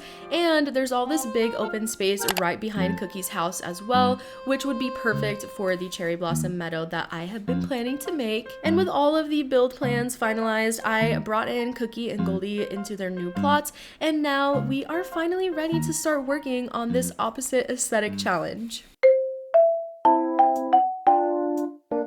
I always like to start my builds with terraforming or pathways depending on if I want to do any terraforming. Today I won't be terraforming, but I will have a pretty big like nature feature, which is the orchard with a lot of fruit trees. I feel like this is a pretty defining feature of this build, so I decided to take care of planting the fruit trees first.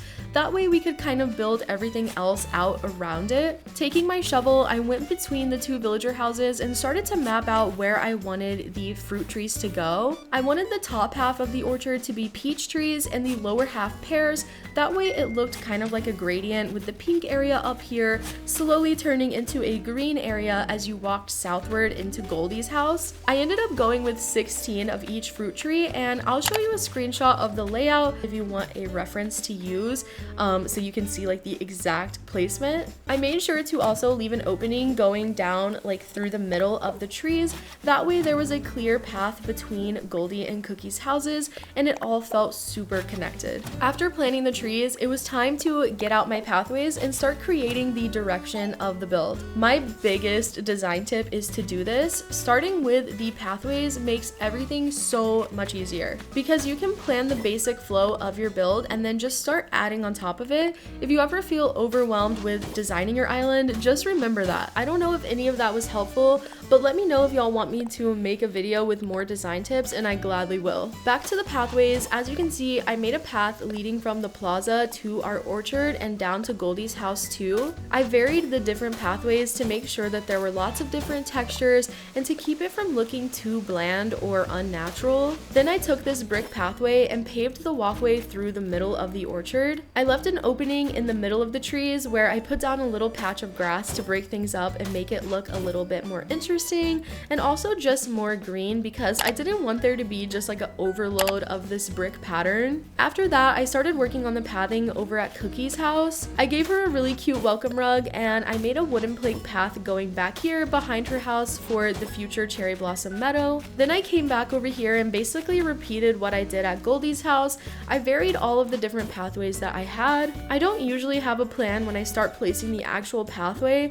I just decide where I want the path to begin and where I want it to end, and then I just kind of freehand the in-between. I knew I wanted to have a little garden in Cookie's yard, so I did the layout for that too with some rows of dirt pathing. Now let's move on to the next phase of decorating, adding lots of nature. I didn't want to plant any additional trees since we already had so many in the orchard, so I just decided to plant a lot of flowers and shrubs around and also some weeds. I made sure to cover all of the empty spaces between all of the trees with flowers to really make the space feel lush and also prevent any fossils or gyroids from spawning where I can't see them, like within the trees. I saw another Animal Crosser use this design trick on Instagram where they placed a ladder next to a tree to make it look like someone was climbing up to pick some fruit, and I thought it was such a cute idea and perfect for the orchard, so I placed a ladder in front of this tree and I left a little pear on the ground next to it for another level of detail. I also just added some flowers around the borders of the build and between the pathways to make the area feel a little bit more lively and green. Once I had a good base, it was time to start decorating with some furniture. Since my entire island is green and that is my comfort zone right now, I decided to start decorating the green pear side of the orchard for Goldie first. I wanted to decorate this little transition space where you enter the orchard coming from the plaza and you have to walk across this pathway here. I made sure to use mostly green items to really greenify this area so that it'll really stand out a lot against the pink side and just be on theme. I placed a green watering hose and this cute little barrel. I also made a seating arrangement using a log bench and added a deer scare. I thought this gnome would be really cute since he's wearing a green top, so I placed him here on top of the bench. It kind of looks like he's sitting and waving at the visitors, which I think is too cute. Next to the gnome, I placed some jars of pear jam to add some more greenery, and I was pretty happy with this entryway, so I started working more towards Goldie's house, placing this cute bike with a basket right here. I wanted to incorporate some of the pear furniture set, and I thought that a pear dresser would be perfect since it looks like a giant pear. To frame the area and make a really cool layered effect, I decided to place 2 of the pear dressers tucked into the orchard between some trees. I think that this created a really unique design and I hope you all like it too. To finish off this area, I placed a hay bed and then we were ready to work on Goldie's actual front yard space down this way. I like to start with the frame first, and I thought that it would be great to use the wedding arch as a little gate for Goldie to use between her yard and the beach down here. So I placed that item with some shrubs and framed the rest of the yard with simple fencing and topiaries. Inside of her yard, I wanted to keep that same cozy feel, so I made a little seating area where Goldie could hang out with her friends. I used mix-match chairs to make it look extra interesting and like a makeshift hangout area. Over here, I placed a leaf stool, and right next to Goldie's house, I added another green table with this cute green casserole dish that I thought matched perfectly. Next, I went through the whole space and spruced it up with some more natural elements like more flowers, this mush partition, and I dropped a pear on the leaf stool and planted a bunch of weeds around. I wanted to use this green toaster item with the bear toast. Like, seriously, it's so cute, so I did place a piano bench here for that. Now it's time to work on Goldie's beach area down here. Since it's attached directly to her yard, I figured that I would just design a green pear-themed beach for her. I started by adding some flowers to the sand to make it more green and match with the rest of my island. I ran over the white cosmos a million times to turn them into buds because I thought that it looked super beachy this way, and also they won't grow back since they're planted on the sand. Instead of regular beach chairs, I decided to use the pear bed items to make this space really on theme. I am super excited about this little area. It feels just really unique, and I think that it ties Goldie's house into the pear orchard way more. I placed down some pear food items next to these pear beds, which I thought were adorable, and then I added another third pear bed over here, but this one I put on top of a cute picnic blanket, and I placed this adorable tea set next to it. I felt really inspired by the beaches that I saw on Sweet Peach Island, this really green cozy island that I found when touring random islands in the Dream Suite. You can check out the full tour video on my channel if you want to see that island, but yeah, they had just like the most incredible beach designs and it made me feel so inspired. I don't know why, but I always felt so limited with beaches in this game. I've talked about it before, but I just started actually putting effort into them on this island and I'm loving how they're turning out. There's one more small beach area over to the left of the pear side of the orchard that I wanted to decorate with the green theme as well. I really like this tub item with the yuzu fruit inside. I think they kind of look like pears. I mean, at least they look close enough. I added some round topiaries and a storefront item to frame the tub and add a nice backdrop and barrier from the other beaches behind it. I also put these smaller topiaries in the front to add more layers and greenery. I thought this plank design was perfect for this area, and it looked even cuter once I placed this little pair of green socks on top of it. I also put down a rocking chair with this cute footrest to make the space even more cozy. And when I was looking for green items in my storage, I saw this cucumber horse and I knew I had to include it somewhere, so I thought that this footrest here would be a nice spot. Comment down below what we should name the cucumber horse. I feel like it definitely deserves a name. I added some more finishing touches to this beach, like a leaf umbrella, some log stakes, more flowers, a balloon, custom designs, and a green leaf pile. And with that, the green portion of our opposite aesthetic challenge was complete, and I was ready to move on to the opposite pink and peach themed area. Before we decorate Cookie's pink and peachy side of things, I'm going to quickly work on the space that's literally inside of the orchard in this like middle clearing. I did place another party light arch at this side's entrance to the orchard as well, but in this clearing I added a big yellow stepladder, some stacked bags that I thought made sense, and this cute garden wagon for some pops of color and flowers. Okay, now let's begin decorating Cookie's front yard. I knew for certain that I wanted to use the peach surprise box items on these dirt rows to make a giant peach garden. I know it's a little unrealistic to have peaches this big growing out of the ground, but I thought that it added a whimsical vibe and I really love that. It kind of reminds me of the giant like crops that you can get in Stardew Valley. Once I had those placed, I thought of another really cute idea. What if I made a little outdoor kitchen space to go with the garden? The ranch furniture set is actually so perfect for this too. It comes in this really cute pink colorway that has the cutest little heart details. So I placed the ranch kitchen item here and the cupboard item right against the cliff next to it. I thought this looked so good, and honestly this pink ranch furniture set might be my second favorite furniture set in Animal Crossing, right behind the wedding set. The mermaid set is also a close favorite, and I love the lovely furniture set from the old games. Let me know in the comments which furniture set is your favorite. I'm honestly really curious. The elephant watering can is also another really cute item and one of my favorites too, so I included one at the peach garden right here. Since Cookie's area is pink themed and it's also going to have a cherry blossom meadow right behind it, I thought it would be nice to scatter some of these cherry blossom umbrellas around the area to make it look like there were giant cherry blossom flowers. I think these looked really amazing and added to the pink feel, and also it kind of matched with the giant peaches too. Down here I used the circular stone pathway and set up a table with some peach chairs and a slice of peach pie. And right beside Cookie's house I placed this adorable My Melody table, which is such an underrated item, and I decorated it with the Matryoshka item, which I thought was perfect since it had a mix of pink and green that matched with everything else so well. Here in the center of Cookie's yard, it felt really empty and flat and just too open, so I decided to break up the space with this big mush partition item. I also planted a shrub right next to it to make it feel more in place since it was kind of sticking out. I ended up adding some more small details around the build too, like another cherry blossom umbrella,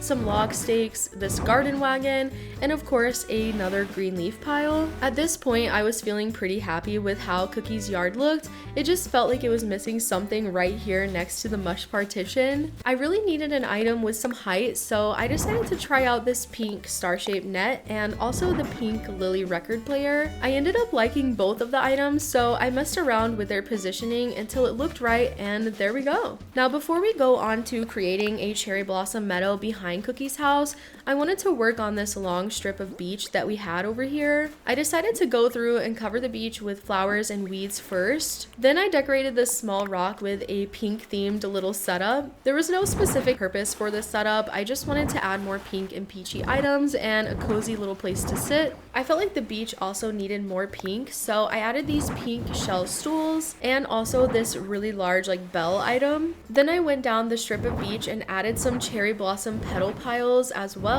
I wanted to keep this beach pretty simple, and since it would be right next to the cherry blossom meadow, I wanted it to feel pretty remote, so I just added some garden lanterns to finish it off. For this last rock area at the end of the beach, I copied one of my design ideas from episode 6 and I made a little nesting rock for birds using design codes and decoy duck items. As a final touch, I placed the Kiki and Lala cloud maker to bring some more whimsy and fun. Okay, Animal Crossers, we've made it to the last area that needs to be decorated for this episode, the cherry blossom meadow.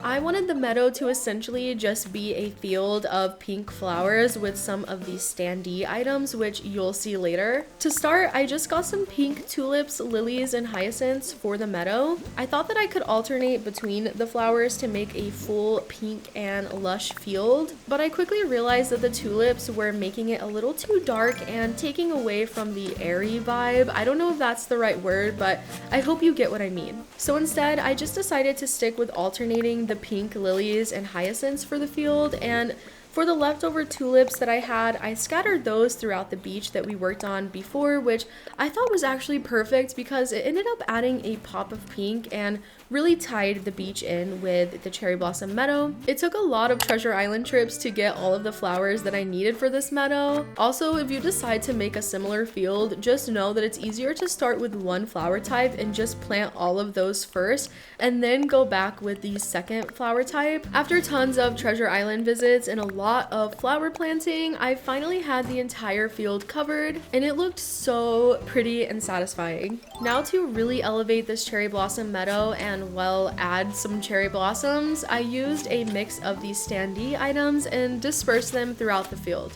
I used the mountain, tree, and hedge standees, and I made sure not to use too many of them so that the field of flowers still felt really full. I think that these standee items really made the meadow feel like an actual cherry blossom meadow. I've never used the standee items before, and honestly, I'm surprised with how good they ended up looking. Before we get into the final tour of this build and walk through Cookie and Goldie's finished opposite aesthetic house areas, let's take a quick field trip to my local Walmart to get some Animal Crossing Legos.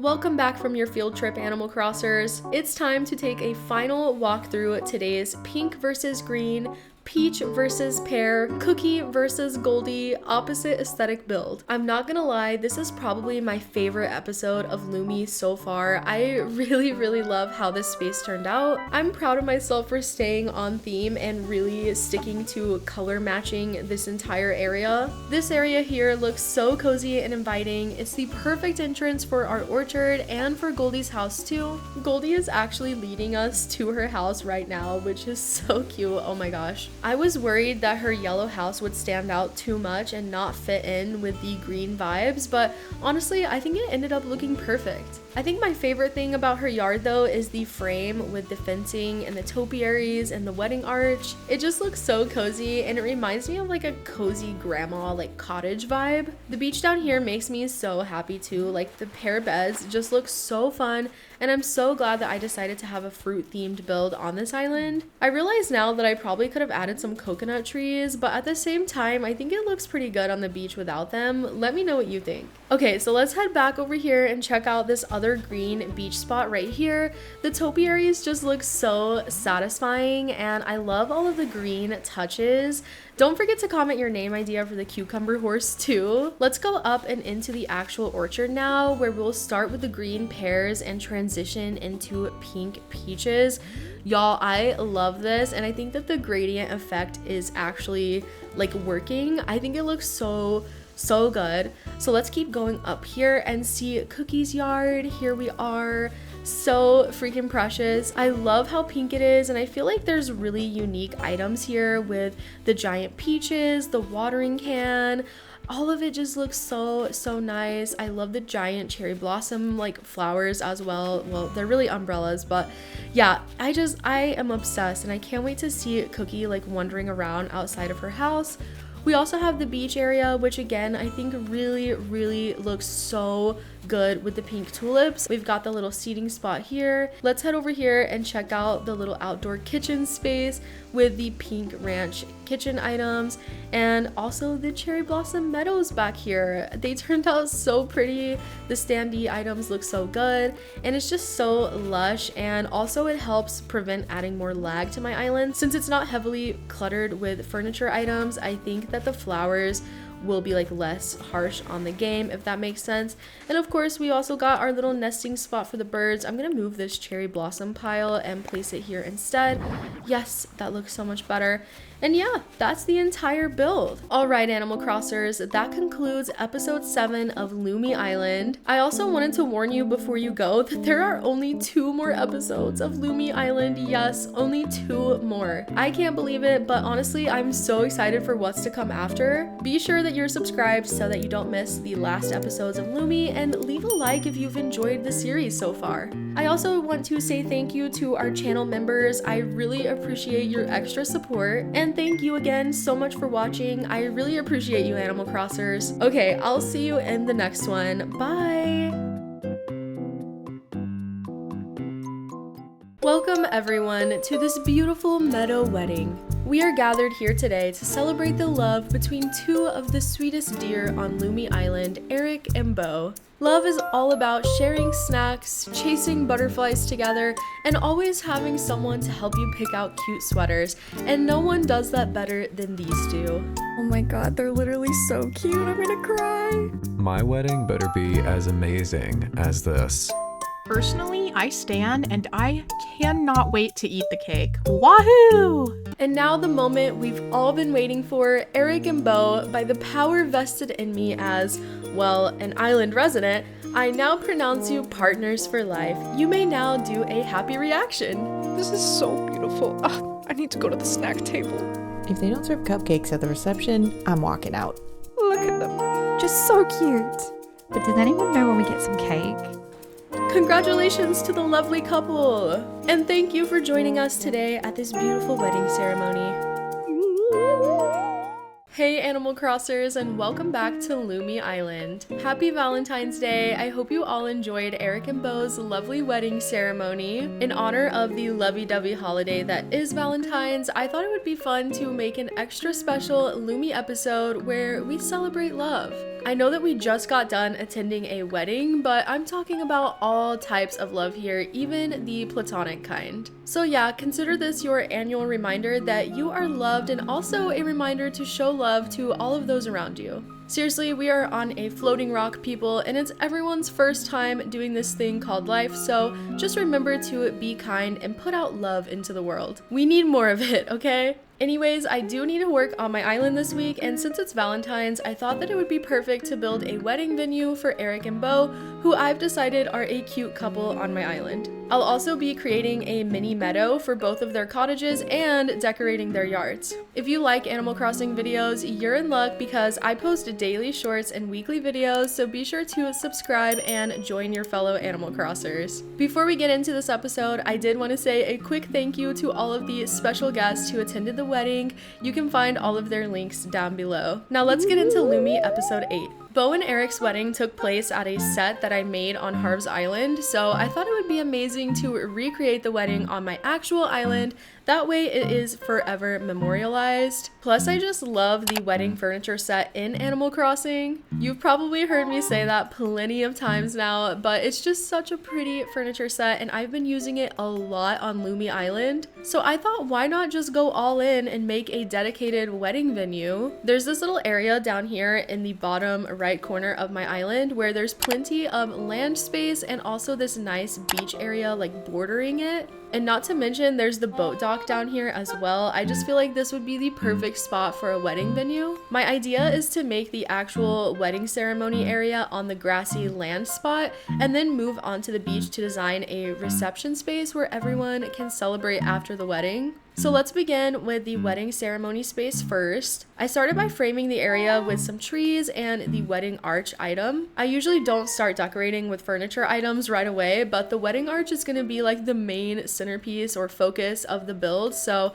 I thought it would help me out a ton to just go ahead and place that down, and then everything else can kind of just be built out around it. Next, I took my custom designs and started laying them out. I thought this bundle of letters would be perfect because it looks like they're wedding vows or something. I also sprinkled these little flower designs down the middle here, which will be like the wedding aisle, and then I just took my regular pathways and made some different patches on the ground. This is where the benches will be, where all of the wedding guests can sit and watch the wedding, so I just wanted to make some fun textures and pathways to go under the benches. I also made a quick winding plank path coming from this bridge over here that I just led up this way because I wanted to make sure that this wedding build was connected to everything up in that direction. Once I had all of the pathways ready, I went ahead and started adding the rows of benches. Originally, I was going to use the wedding bench item for this, but then I saw the wild log bench and I thought, you know what? I think that this would be really unique and give it a more like outdoorsy, backyard, casual wedding vibe, which I really loved.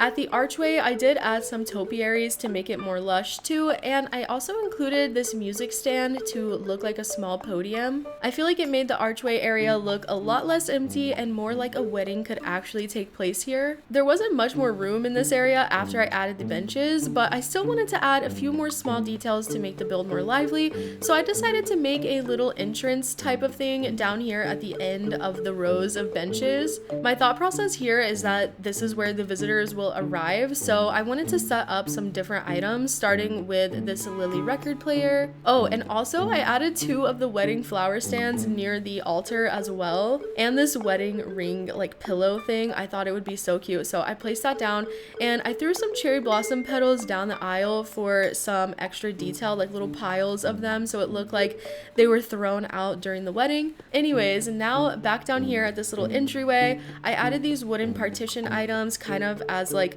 backings for the benches down here so that it looked a little bit more separated, and I added a wedding welcome sign to welcome all the visitors, of course, and I placed this wedding head table item. Look, I haven't been to very many weddings, but I have noticed a trend where the couple will leave a guest book for wedding attendees to like sign their name and like leave a little sweet note or something, and then the couples can keep the guest book as like a keepsake. So I used the scrapbook item to be a guest book, and I just placed some cozy candles right next to it on this table, and I finished everything off with some flowers and more custom designs, and then we just had the wedding ceremony on the island. Now it's done. Now let's move down here onto the neighboring beach to design an outdoor reception for the wedding party. I started by laying out some patches of this green grassy pathway on the sand just to add some color and variety to the ground. The first thing I wanted to design was a wedding cake cutting area. This is a pretty big tradition for weddings, so I thought it would be cute to include. I used this big round covered table, and then I placed the wedding cake item on top along with this cute cutting board. By the way, does anyone remember when the cutting board item was one of the most sought out items in Animal Crossing? Back in 2020 when the game first released, this ironwood furniture set was hot.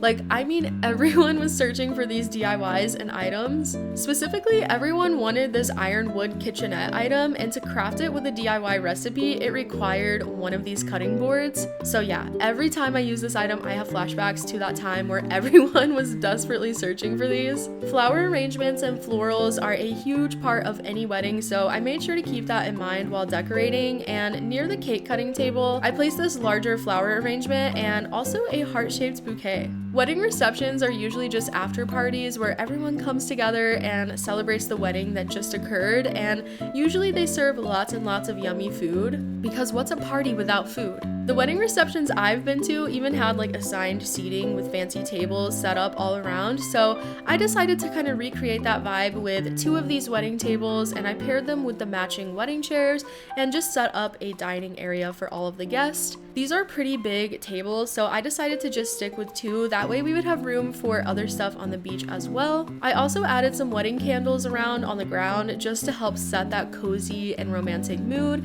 and to finish off the dining area, I placed another one of these big flower arrangements over here. Up this way, I wanted to make a little musical instrument setup like near the actual wedding ceremony. I feel like live music is pretty common at weddings, and these items just look so elegant and romantic. So yeah, I placed a piano and this pink guitar, and I also stuck this outdoor bath item back behind here just to add some interest to this beach back here since it was only weeds. To finish off this wedding area, before we go and decorate Eric and Bo's cottages, I wanted to decorate Captain's boat dock. I wanted to keep it simple but still on theme. I added this other variant of the wedding welcome sign. I don't know if it makes sense here because like what are you welcoming? I mean, maybe people are coming off of Captain's boat to the wedding, okay? And they need to be welcomed too. To match the logs that I used at the wedding ceremony as benches and just to add a nice place to sit, I placed another log bench here. This one is slightly different though. I think the other one is like the wild log bench and this is just the regular log bench. I also placed a tourist telescope just looking out over the ocean,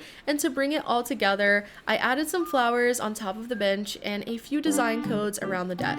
Now that the wedding area is complete, let's go work on Eric and Bo's mini meadow and their front yards. Eric and Bo's cottages were actually over by the wedding venue we just designed, so I had to move those out of the way earlier. Originally, I was planning to add Eric and Bo's cottages to the beach at the wedding venue, but that space is just way too small. I even moved their houses there at first because for some reason I thought it wasn't too small. I don't know why. I realized very quickly that this was not enough room, so I decided that I would instead relocate the couple's cottages over to this empty spot on my island in between the shopping district and the big neighborhood that I built in episode 5. There was plenty of space over here for both of their houses, so I thought this was perfect. To start off, I took some custom leaf designs and marked out where I wanted some fencing to go. I wanted to use the fence to mark off the front yard spaces for each of the cottages. The plan was to build a mini meadow in front of all of this, connecting over to my island's plaza. So once I was done figuring out the yard space, I added some of this brick pathway down here to connect this area with the plaza and the other builds on my island, like the shopping district. And then I used an assortment of different pathways leading from this brick road up to the cottages. There's also a little spot right here against the river that I thought would be the perfect place for a little picnic, so I went ahead and laid out a picnic blanket here. And once I added some simple white fencing and hedges to mark the front yards, I spent a lot of time going back and forth to a treasure island getting flowers to fill in the meadow. I just filled in all of the spaces here on either side of the paths that I laid out before. And once the fields were completely covered with flowers, I did go back and add some details throughout, like some butterfly models, these flower umbrellas, and a little bunny. Before we get into decorating Eric and Bo's yards, let's go ahead and finish up this little filler space down here with the picnic blanket. I started by making a tiny little pond just to bring some blue and something fun into the space. On the actual picnic rug, I placed a white Cosmo flower, and I also included a log stool. To make it look like someone just arrived, I did include a bicycle as well, and to complete the space, I added a flower basket to the log stool. Eric and Bo will each have their own front yard, but back here behind their cottages, I thought it would be cute to make a heart-shaped pond for the couple to share. I'll show the final layout of the heart pond on the screen if you want to take a screenshot and recreate the shape yourself. It barely fits in this space, like literally it is one block away from being too big, but I think it looks so cute on my island's map. After I had the pond finished up, I did take some of the varying path designs and led them through the front yard and back to the pond so that there was like a clear walkway back here. On this rock too, I did set up this go board with some candles and a tiny rug and this dropped lost item that I had in my inventory. I thought this was so cute, like a little hangout space for Bo and Eric to spend some time together. And then I got some more flowers from a treasure island and filled in the entire space around the heart pond with those flowers. And now we can finally start working on the front yards for both cottages. First, I placed a steel trash can item right outside of the yards. I thought it would be cute as like a mailbox, but I did end up replacing this item later. I thought it would be cute if Bo had like an outdoorsy craftsman vibe going on at his cottage, so I did place the outdoor kitchen item right next to his house right here.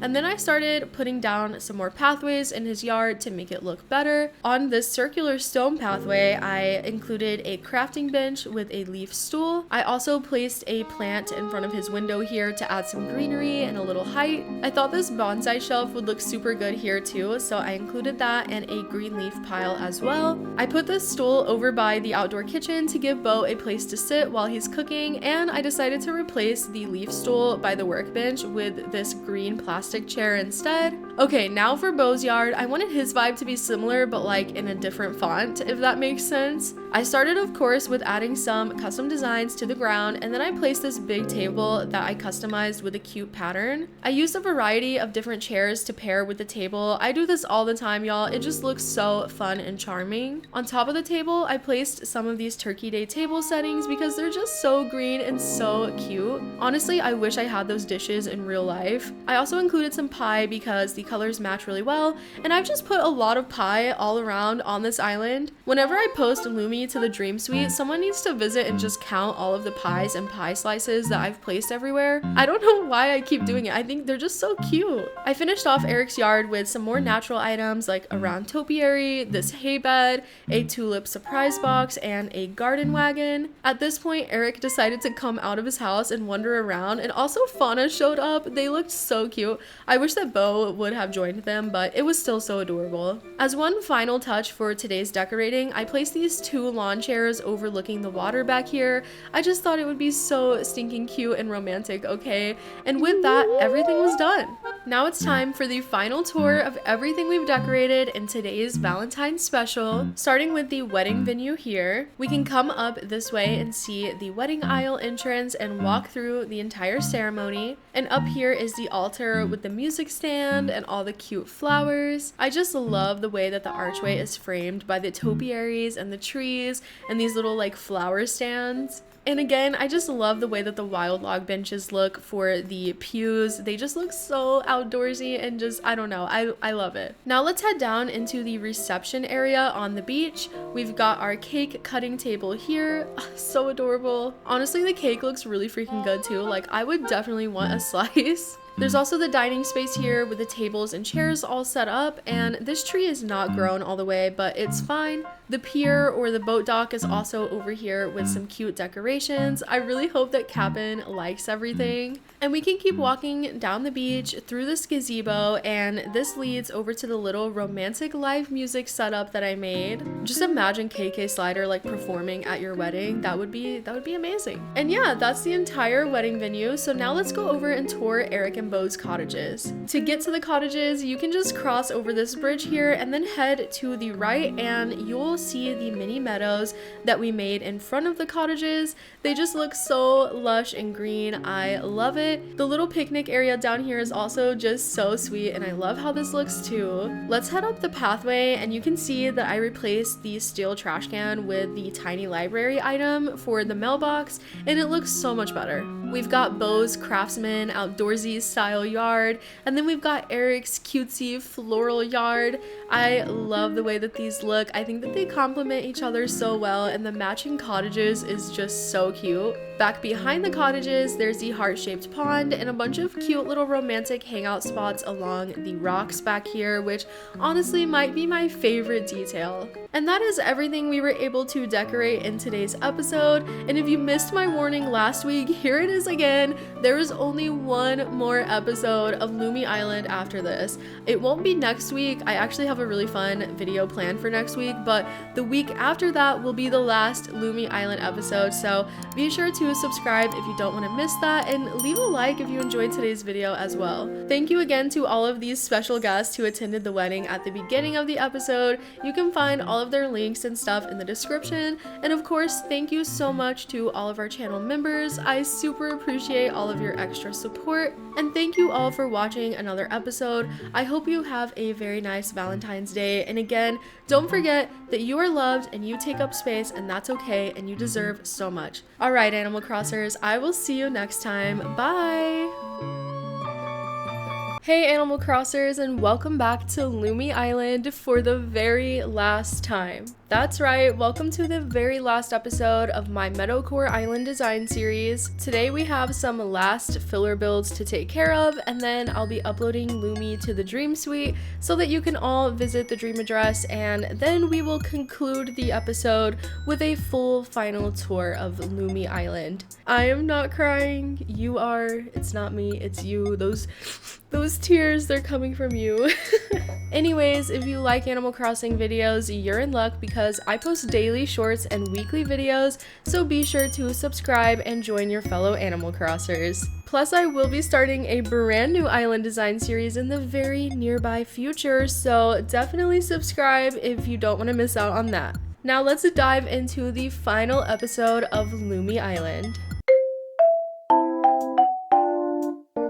There are a few small empty spaces left on Lumi, so I'm gonna start off today's episode with getting all of those decorated and finished. I built a wishing well for a TikTok a few months ago, and ever since I've been wanting to actually make a permanent version on my island. There's not room for anything super intricate or large here, so I thought that this spot would be the perfect space for a little wishing well, and I think that it will add such a magical touch to the island, which I just love. This area is accessible from the nearby cliffs and the giant shrub fields on my island, but I did want to place a bridge going across the river as well, just so that I could connect it to the other side of the river and also just add something big and pretty into the area. The Zen bridge is so nice, and I love how it looks layered in the background from different viewpoints around the island, so I thought that it would be perfect. I time traveled to speed up the construction, but I forgot to pay off the actual cost of the bridge, so yeah, it did not happen the first time and I had to time travel again, but now the bridge was here and it was looking so good already. I wanted to get some flowers to start decorating with, so I traveled to a treasure island where I actually ended up running into one of you.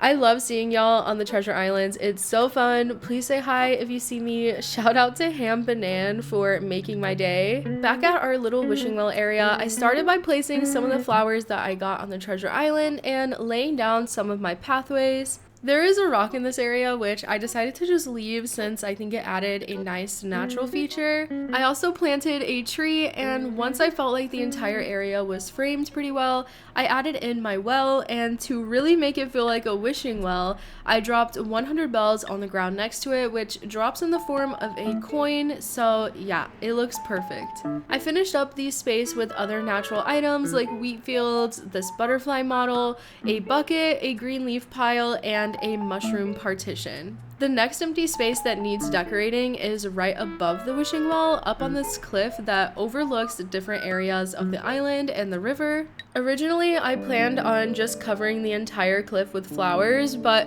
I recently visited Tanglewood, one of my old islands, for a special video, and I saw this cute little table setup that I made there with all the different color variations of the leaf stool item, and I was in love with that design. I don't even remember making the original version, but I'm going to make another version of this on Lumi here up on this cliff surrounded by flowers.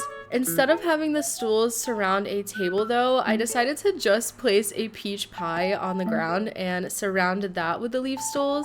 I have just been placing so many pies and pie slices around this island. If you know, you know. I made sure that each stool was facing a different direction so that they had a nice flow, and I guess you could say that they went clockwise around the pie. It's a pie circle and I love it so much. I finished up this cliff with more flowers and some log stakes just to add a little extra level of detail. Next, we'll go across the Zen bridge and into this empty space, which is going to be a scenic walkway connecting the wedding area on my island all the way over to where I have the butterfly sanctuary and the Boba cafe and the big neighborhood. I realized that I have no farm or like any crops anywhere on my island, so I thought that I could incorporate some into this walkway. Inspired by Bella's dot crossing on Instagram, I made a tiny circular farm. Instead of carrots though, I did use sugarcane since I thought it matched the vibe of my island more. I put it against the river in this little nook right here, and I think it's gonna be so cute once the sugarcane grows. Now let's work on making the actual walkway. For this, I decided to use my green grass pathway and make a bunch of grass circles leading from down here all the way up here where the walkway will meet the brick road. I thought that having the circular grass patches would help make the walkway feel less rigid and just like more fun to explore. I sprinkled some other custom designs on the ground as well, and for furniture items, I wanted to keep things natural with an overgrown feel, so I used things like the hay bed and wheat fields. I also placed this little guy to look over the sugarcane farm. He's the sugarcane overlord, okay? To fill in most of the spaces that were left, I just used more flowers to keep that meadow theme going, and to complete the entire walkway, I planted several different trees, and then I cut them down to make cute little tree stumps all around. I did leave one tree though, since I thought it looked good down here. Now for the last spot on Lumi that needs decorating, my front yard, which was covered in fossils since literally it's the only patch of empty space left. So I had to clean up really fast before we got started. My house is right up against the giant shrub fields, which you can overlook near the entrance of Lumi, so it's kind of like already a part of a build, but this small space here in between the plaza and my house and this bridge just never got decorated. I didn't have a solid plan or idea for this area, I just knew that I wanted a tree stump. I don't know why I'm feeling the tree stumps so much lately. I think they're just so cute, and I've seen my villagers sit on them, which I think made them even cuter. Anyways, I decided to take my pathway and surround the tree stump with it. I love this little design trick, and you can also do the same thing with the rocks on your island, or just with any item or flower, or a shrub, honestly, would be nice too. I covered the rest of the ground with more custom designs before I got started on decorating with furniture. I decided to use 2 of the round topiaries to frame the entrance to this build here. In front of my house, I decided to stick with the farm theme, and I used an assortment of layered items that I thought looked good together, and I tucked a bike down here, placed a fortune cookie cart over here, and then I also did go across the bridge over here and work on this little like walkway a little bit more. I just thought that it looked a little boring, and I had this idea of alternating flowers with these pink windflower fans like along the riverside. I thought that this looked so cute, and it added so much to this area. I've had a growing interest in Animal Crossing gyroids lately. I always overlooked these little guys until recently, and I was thinking about how Lumi had literally 0 gyroids, so before I uploaded the island to the Dream Suite and called it done, I wanted to go around and gyroidify Lumi Island. So I went to a treasure island to adopt some gyroids, and it felt like the gyroid shelter or something. Like, honestly, I wanted to bring them all home. I tried to pick gyroids that I thought would match my island, so most of them ended up being green. And once I got back from the gyroid shopping trip, I went around my entire island placing all of the gyroids. I started with the pie circle area that we just decorated today. I thought it would be so cute if there was a gyroid on each leaf stool, and I was right. I think that this elevated the pie circle so much.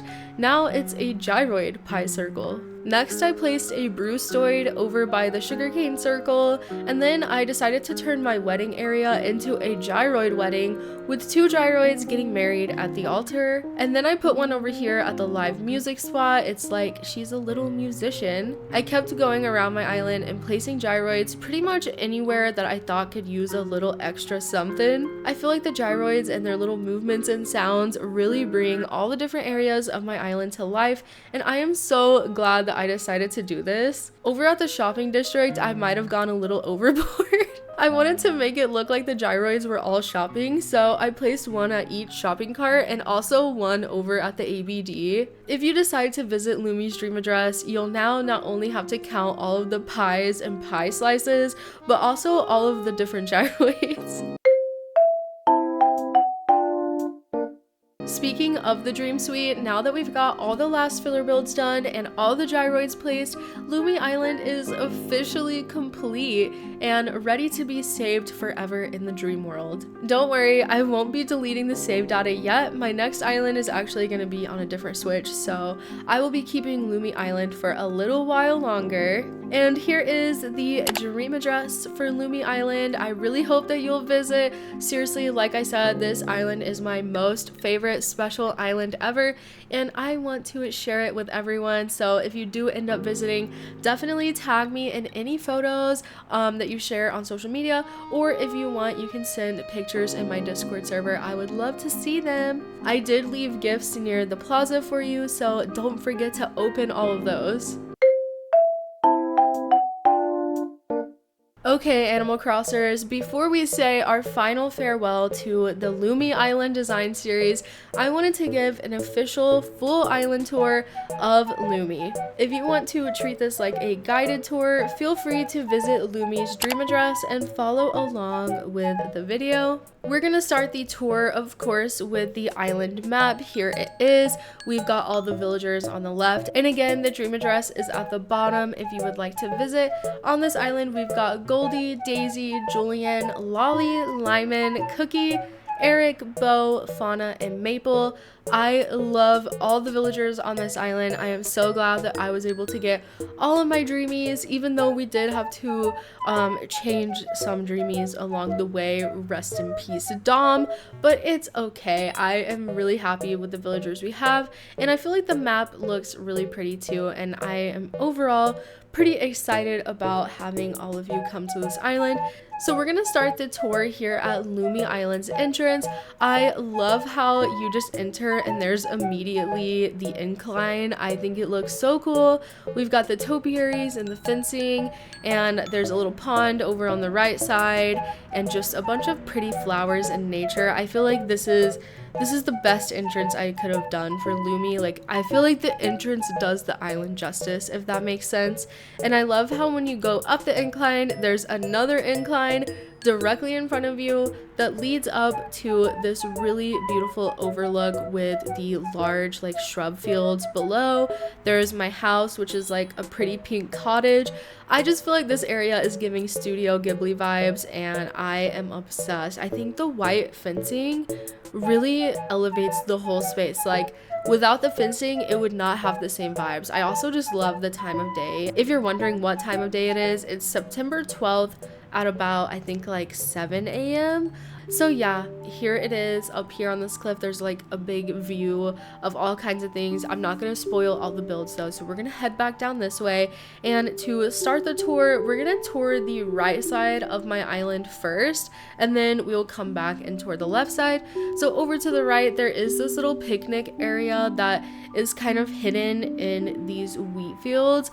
I love this so much. The little outdoor picnic item is just so cute. It's got like sushi and the little cherry blossom flowers and french fries, little sandwiches and stuff. Like, it's so cute. And I also put a gyroid here so you can sit with a gyroid. I think it's adorable. I think it's a nice like little intro build into the island. And then if you go over here, you can actually climb down into the wishing well space, which I think is really cool. I love that I remembered to place ladders. I always forgot to do that in the past, so you know, I'm patting myself on the back for actually remembering this time. But yeah, here's the little wishing well. This is one of the builds that we did in this video, in this episode, so you're very familiar with it now. I think it looks so cute. It turned out so good, and I feel like it just matches the vibe of everything else on the island. There is another ladder over here that we can climb up and see the gyroid pie circle. So amazing. I love this little build. Like, the little gyroids are so cute. I love that they're all green. Like, they just match so well, and the pie is so funny.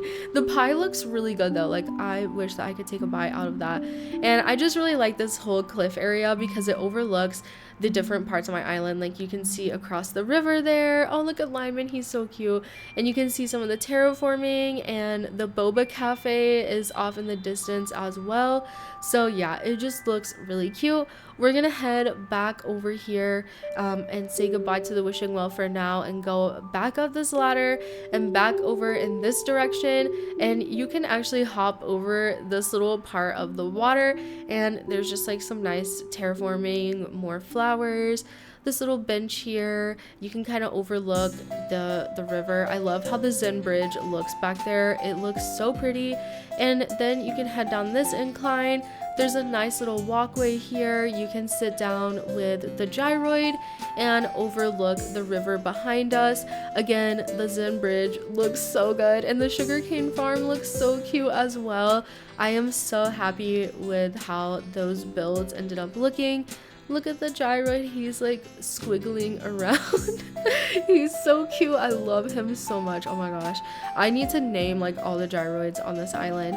And if we do follow the pathway and go down on the beach here, there is this movie date spot with 2 little seats on a blanket on the beach with the little movie projector thing. So I thought this was super romantic and wholesome. The wedding area is the next area we're about to see, so I felt like it was fitting to have the movie date and the wedding area like near each other. Maybe after Bo and Eric got married, they came and watched a movie. That's so cute.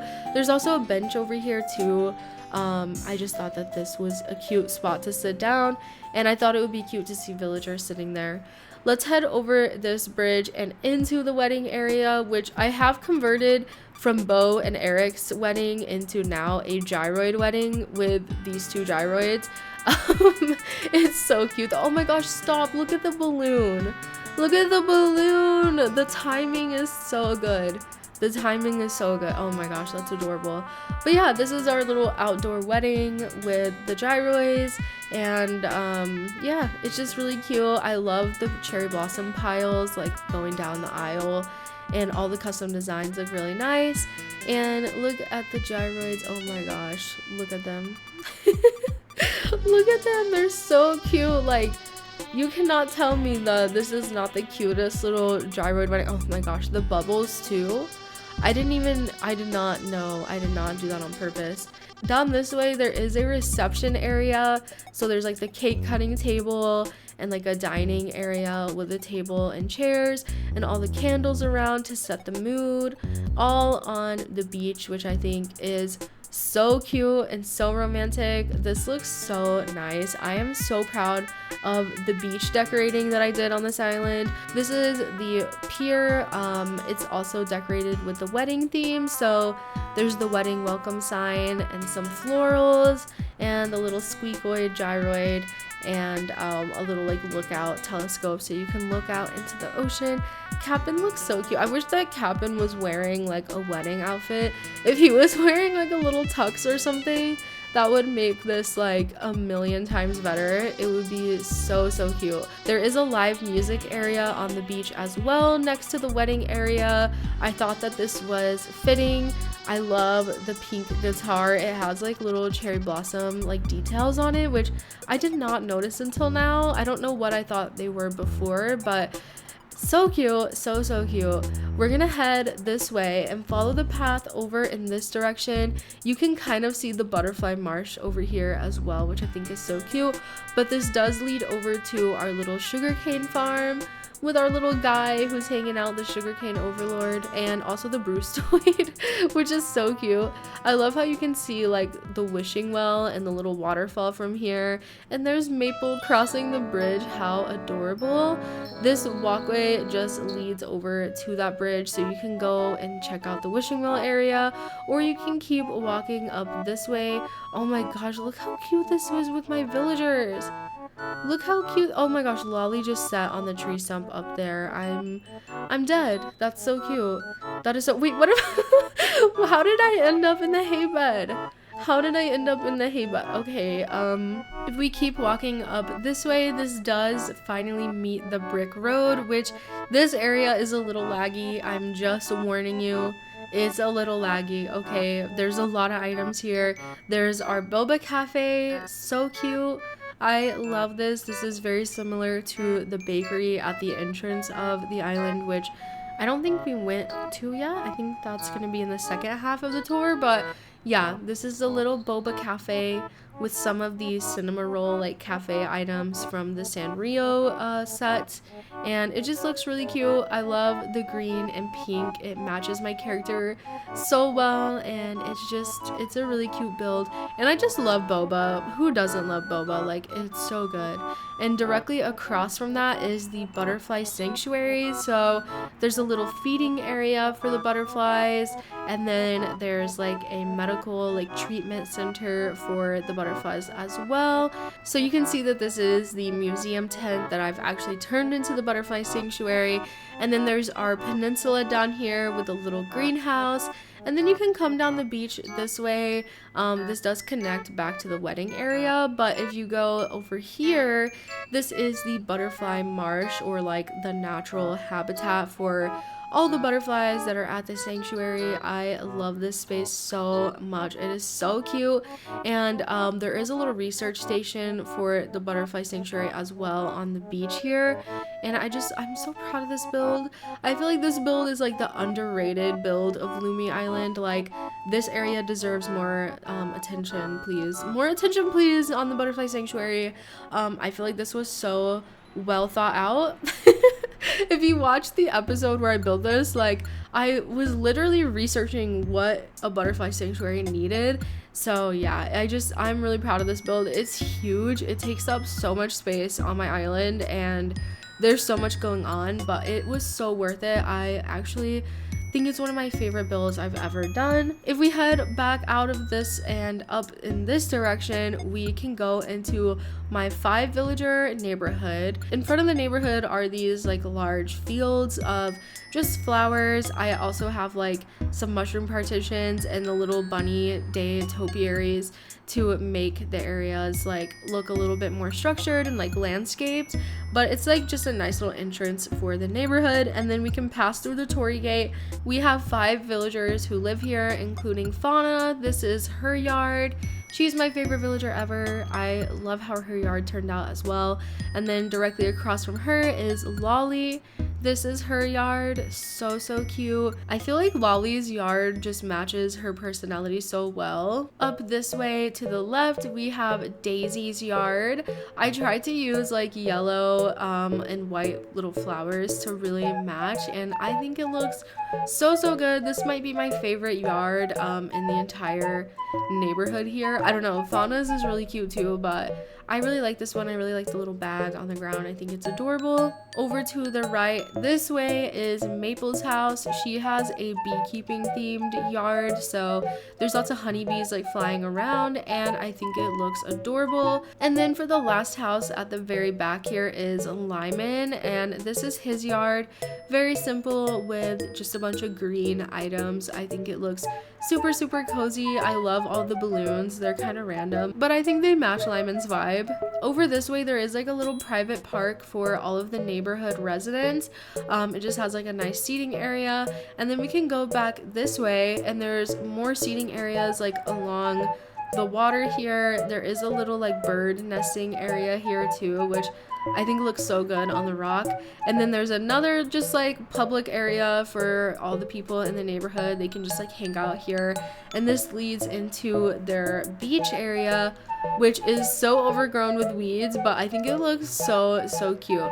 There's a little lighthouse area with another bird or two, and just a bunch of like overgrown naturey items. It's kind of meant to be like a private beach just for the neighborhood residents, and I think it looks so good. There's like all the different seating areas and all the little personal items spread across the sand, which I think just looks so wholesome. Look at how cute this is.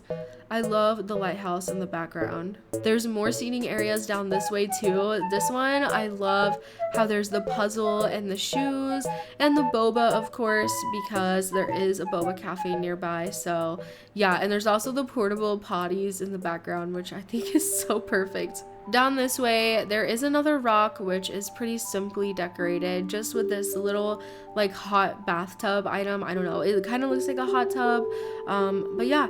And that is the entire right side of my island, so I'm gonna have to run back through everything and all the way back over to the entrance of Lumi so we can continue the tour of the left side of the island. Okay, let's start the second half of the tour, going to the left of our entrance. First of all, we have our lovely bakery. I love this build so much.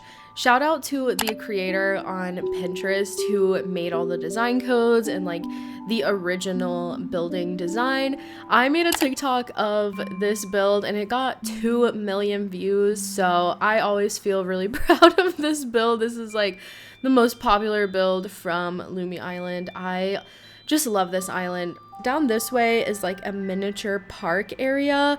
It's just a little bench, like a seating area with some nice framing. I love the topiaries. I did add a little gyroid here on the bench as well, so you can sit next to him. I also love, if you look from this angle, you can see the coconut trees down below. I think that they add a nice little detail. Look at how cute this is. Look at the little whistleoid. He is so cute. I just love having little viewpoints like this on an island. Just plenty of places to take a seat and enjoy all of the views. And if we head up this way, this is the plaza overlook. It also does overlook Julian's house down there. There's another bench, and here is like the actual plaza overlook area, which looks right over the plaza. And there's also some seating for our bakery, so I added some like baked goods, and I used the cute wedding chairs. I love these chairs so much. And yeah, I think this is one of my favorite spots on the island. I really like how the plaza looks. Usually I struggle with blending the plaza building into my islands, but here I feel like it just looks perfect. All the colors are nice and it goes well with everything, and I just like how you can look over the cliff and see down there, especially during like the peak time of day, like 12 or 1 p.m. where all of the villagers are like running around the plaza. It's so cute to see them from up here. Let's head down this way and actually go into our plaza area.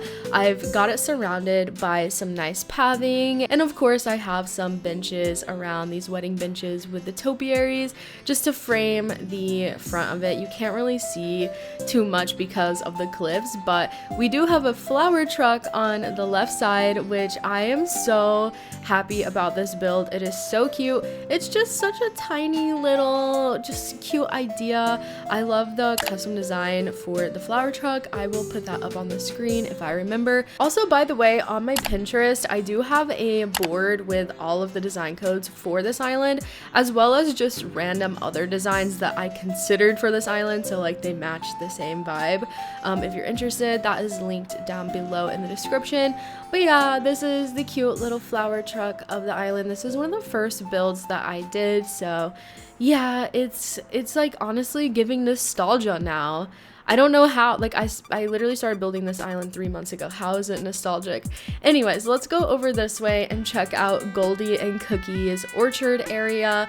I love this little like walkway right here. I think it is so lush and beautiful. I love the terraforming all around, and the orchard entrance just looks so nice. I think that this is maybe my favorite build on Lumi. I don't know, I might have said that already. I feel like I say that about every build, but this is just the best island I've ever made, okay? Just let me have my moment, okay? It's the last episode. It's the last episode. Let's go over here. There is a little tiny like beach area. This isn't really meant to be anything. It's just kind of an assortment of items that I thought looked cute together. And then down this way is Goldie's yard. It's a little overgrown. It's like a cute cottage, and I just love how her area turned out. All of the items are so cute, and I especially love this like framing with the wedding arch and the fences. Oh look, there's Cookie. Hello Cookie, so cute. Wait, this isn't your house, this is Goldie's house. She's visiting, okay? And it's adorable. They're best friends, or maybe they're lovers, who knows, but yeah, this is so cute. I really like the fencing and the topiaries. I really love the beach area by Goldie's house as well. It is pear themed too. Oh my gosh, a balloon, so cute. I use the pear beds as like beach beds, and I am so proud of this idea. I think it's so unique. and I think it just looks so good. They literally look like beach beds. It works so well. I also put some like pear items next to the chairs and just sprinkled some cute items around the beach. There is another pear like bed up in the corner over here, which has like a little like picnic blanket underneath it, and this little tea cozy set. I think it's so cute. This is probably my favorite beach on the island for sure. Let's head over this bridge and check out Julian's blue celestial campsite. And once you walk into the campsite, there is the entry booth where you can check into your camp reservations. We got like the blue crescent moon, not half moon, the blue crescent moon chairs in the back, and I think that all of the blue details are just so cute. My island is like overwhelmingly green, so I love to have this little blue area. I think it adds a ton of interest, and also it just matches Julian because he's literally a celestial unicorn who wears a galaxy hoodie around. So I just wanted to make it themed around Julian because my idea is that Julian owns the campsite. He's like the operator, so his house is over here as well. This is the actual campsite on the beach here. There's like a little fishing area and some nice seating in front of the campsite with a boat nearby as well. I figured that the campers could use the boat. I love the symmetry here, like how everything is aligned with the entry booth in the back as well. It's like all parallel. It's super satisfying. This is like, oh my gosh, I forgot how much I love this build. Like, look at how cute this looks. I love the fishing spot. I feel like this is like the underrated spot in this area. If you come visit the island, be sure to take a picture there because it's so cute. And if we head over here, there is a beach volleyball court as well. It's a little bit overgrown, but I think it looks super cute. You can kind of see like the lighthouse in the background, all the volleyballs. It's adorable. I feel like beach volleyball is super popular, so I thought that it would be a nice little beach build. And right next to this is just like a little relaxation spot. There's nothing really like specific happening here. There's just this outdoor bath item with a little blanket and some shoes and a little bag, so it looks like somebody was just chilling here.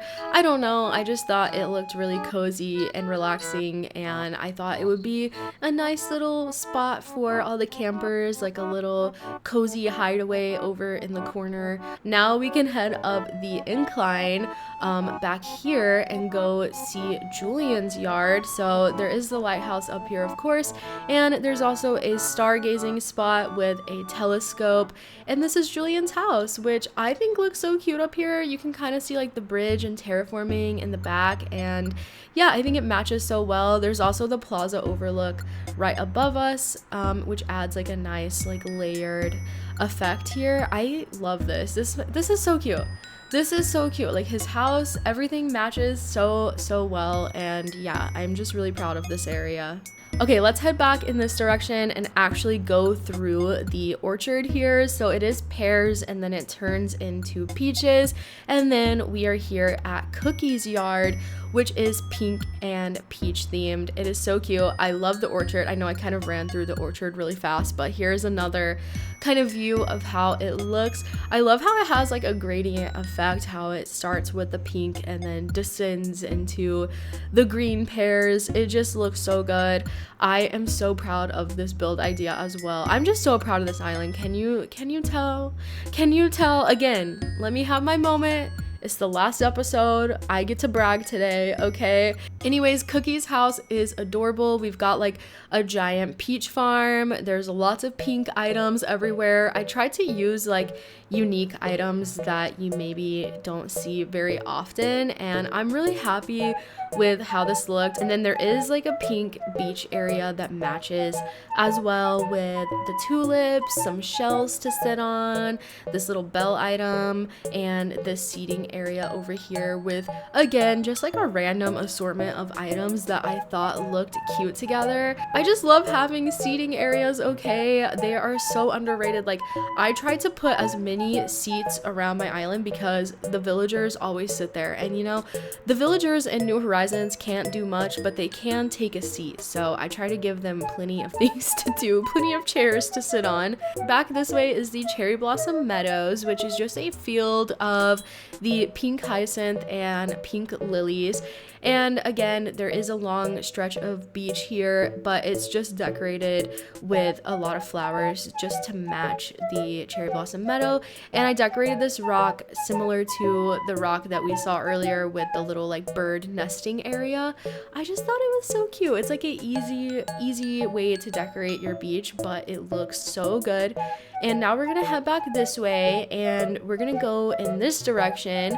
We have a Vase Vendor here, just a tiny little mini build. I thought that this was perfect since it's near the flower truck, because this does connect over to my plaza. You can cross over this bridge right here and it'll take you behind the plaza. There is a cute little view of this cliff with the waterfalls. This is like an underrated view on my island as well. I feel like this is a hidden view. So if you're watching this and you go visit the island, remember to check this out. It's super pretty. I love all the flowers around. Gotta love the diagonal bridge too. There's some rocks back here as well. But anyways, it does connect to the plaza. So there is the flower truck right here. So I thought that it made sense to have like the Vase Vendor semi nearby so you could buy a vase and then buy some flowers to go in it. You know, it makes sense, okay?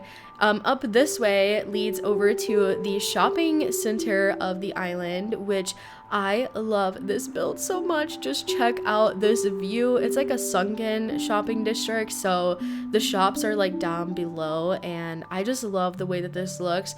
This area specifically is so cozy, and there is a little yellow trash can here. I'm always running over here to throw stuff away.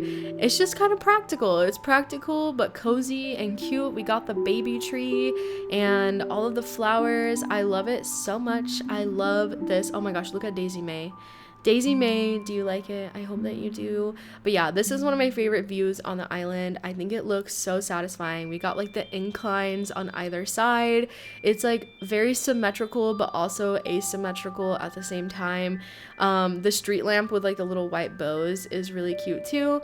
And there is another like better view of this as well. If you go over here, you can climb up this ladder and go on top of the cliff and get like this secondary view of this whole area, which I think looks so good. Oh, look at Daisy May sneezing. She's so cute. She's so cute. You can also hop across the water here and take a look at the terraforming if you want to. There is another ladder in this area as well, so let's go check this out before we look at the actual shopping center. If you go back here, you can climb up this ladder, and this is just like a little meadowy cliff with lots of flowers, but I really like it because it overlooks the ocean back there, and also it overlooks the cherry blossom meadow, and I just think that this is such a cool view. Look at this. See, this is what makes my island meadowcore and not springcore. Someone was asking me like what the difference is between springcore and meadowcore, and honestly I don't think there really is one other than like just fields of flowers, like meadows, you know.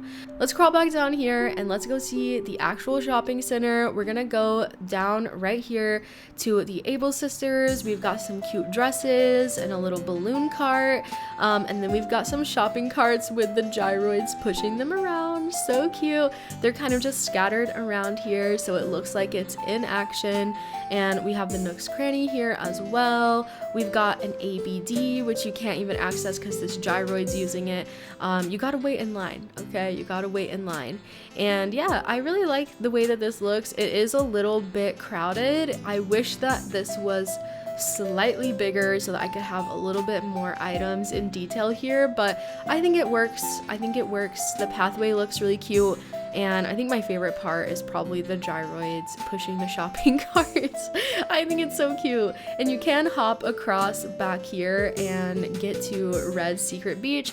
This is pretty simple. There's just like a bike and some other items. I wanted to keep it casual, keep it cute and cozy, so I didn't do anything like super themed back here. I guess I could have added like a pirate barrel or something, but I feel like everyone does that, so maybe this is better. Okay, let's head back up in this direction. There isn't much going on here other than this little like popcorn setup. You can go like back here, back on these cliffs if you wanted to, if you want to just run around, but it is just a ton of flowers and little tiny small natural details, but it still looks really pretty. And yeah, the popcorn spot is the best spot. I wish that I would have like removed this gyroid so that y'all could sit here when you visit the dream address, because it is really cute when you sit down here. But look at the gyroid. How could we deny him this bench? How could we deny him the popcorn bench? Okay, it's his now. Maybe he's the popcorn vendor. He's gonna actually give you the popcorn. Anyways, let's head down this incline and over this way. We have this cute little walkway with tons of flowers around. I'm so glad that I added these windflower fans. I feel like they add so much life and personality into this area. And if we head over this way, there is just like a tiny mini pond with a little picnic spot with the gyroid. There's like a waterfall, super peaceful and pretty, right up against the river if you want to just have a casual date with the twangoid. I think that's what this gyroid is. It's so cute. There's also like a little flower petal basket. It's the small details. It's the small details that make it so cute. And of course, if we head up this winding pathway, you can kind of see these two little mini meadows that are leading up to Bo and Eric's cute little romantic house area. I love these fields. There's always butterflies flying around them and it's super cute. This is Bo and Eric's house. We have Eric's house on the left with a little like seating area with some pies and some like dining supplies with the mismatching chairs. So cute. I love all the butterflies flying around. They're adorable, and it's really cute when Eric and Bo are actually like walking around their yards. It is literally so wholesome. Bo's house is right on the right. He also has a cottage, so like their little cottages match. Bo's area is like more workshop themed, so there's like a cooking station and a crafting station. And back behind their houses is a heart-shaped pond. How stinking cute is this? It's so romantic. The lore is that they got married really recently and they just moved in to this nice little romantic area. There's lots of little romantic spots for them to hang out on the rocks back here as well. There's like a little picnic area. There's these two little chairs sitting side by side. How cute for Bo and Eric to look out into the ocean and grow old together. Please, I'm gonna start crying. And then there's also like a little go board back here too, so they can like hang out and play games together. And that's their whole house. Now we're gonna head back this way and over the bridge and into my little house yard. We built this today, so y'all are probably pretty familiar with it at this point. Nothing in particular is really happening here. It's just a bunch of cute items. I really like the little piggy bank. He's so cute. If you look closely, he has like a little leaf coming out of his mouth, which is adorable, kind of like my character. We're twins, okay? We're twins. I love the subtle movement of the windmill back here, and you can see all the shrub fields in front of the house as well, which is so cool. I also love the tree stump in the middle of the pathway here, and I did want to show you, you can actually access these shrub fields if you go like back in this direction. You can enter right here and you can see all the shrub fields and kind of like run along back here. It's a little bit hard to see anything because of the cliffs, but it does actually connect back to the wishing well over here. You know, just showing you all the details so you know your way around when you visit the dream address, because you will visit, okay? You will visit. And here's the dream address on the screen one last time. And yeah, that's the entire tour of Lumi Island. Like I mentioned before, I am hoping to post a full movie with all Lumi episodes very soon. Wait, this will probably be in the full movie. Wait, you might actually be watching the full movie right now. Hello. Thank you so much to everyone who has watched any of the Lumi design series. Your support has meant the absolute world to me. I poured hours of hard work and love into every episode of Lumi, and seeing the positive response from this community has made it all so worth it. This series has been such a fun journey, allowing myself to embrace creativity and experiment in ways that I never have before, and I'm just so grateful to be back creating videos here on YouTube and sharing my process with all of you. While this is goodbye to Lumi Island, a brand new island design series will be starting in the very near future, and I could not be more excited to bring you along for what's next. Make sure to subscribe and stay tuned for all of the new builds and ideas that are on the way. Thank you so much to my channel members. I appreciate your extra support. It really helps with creating these episodes. And thank you again, everyone, for being here. I will see you later. Bye. And goodbye, Lumi. I'm gonna miss you.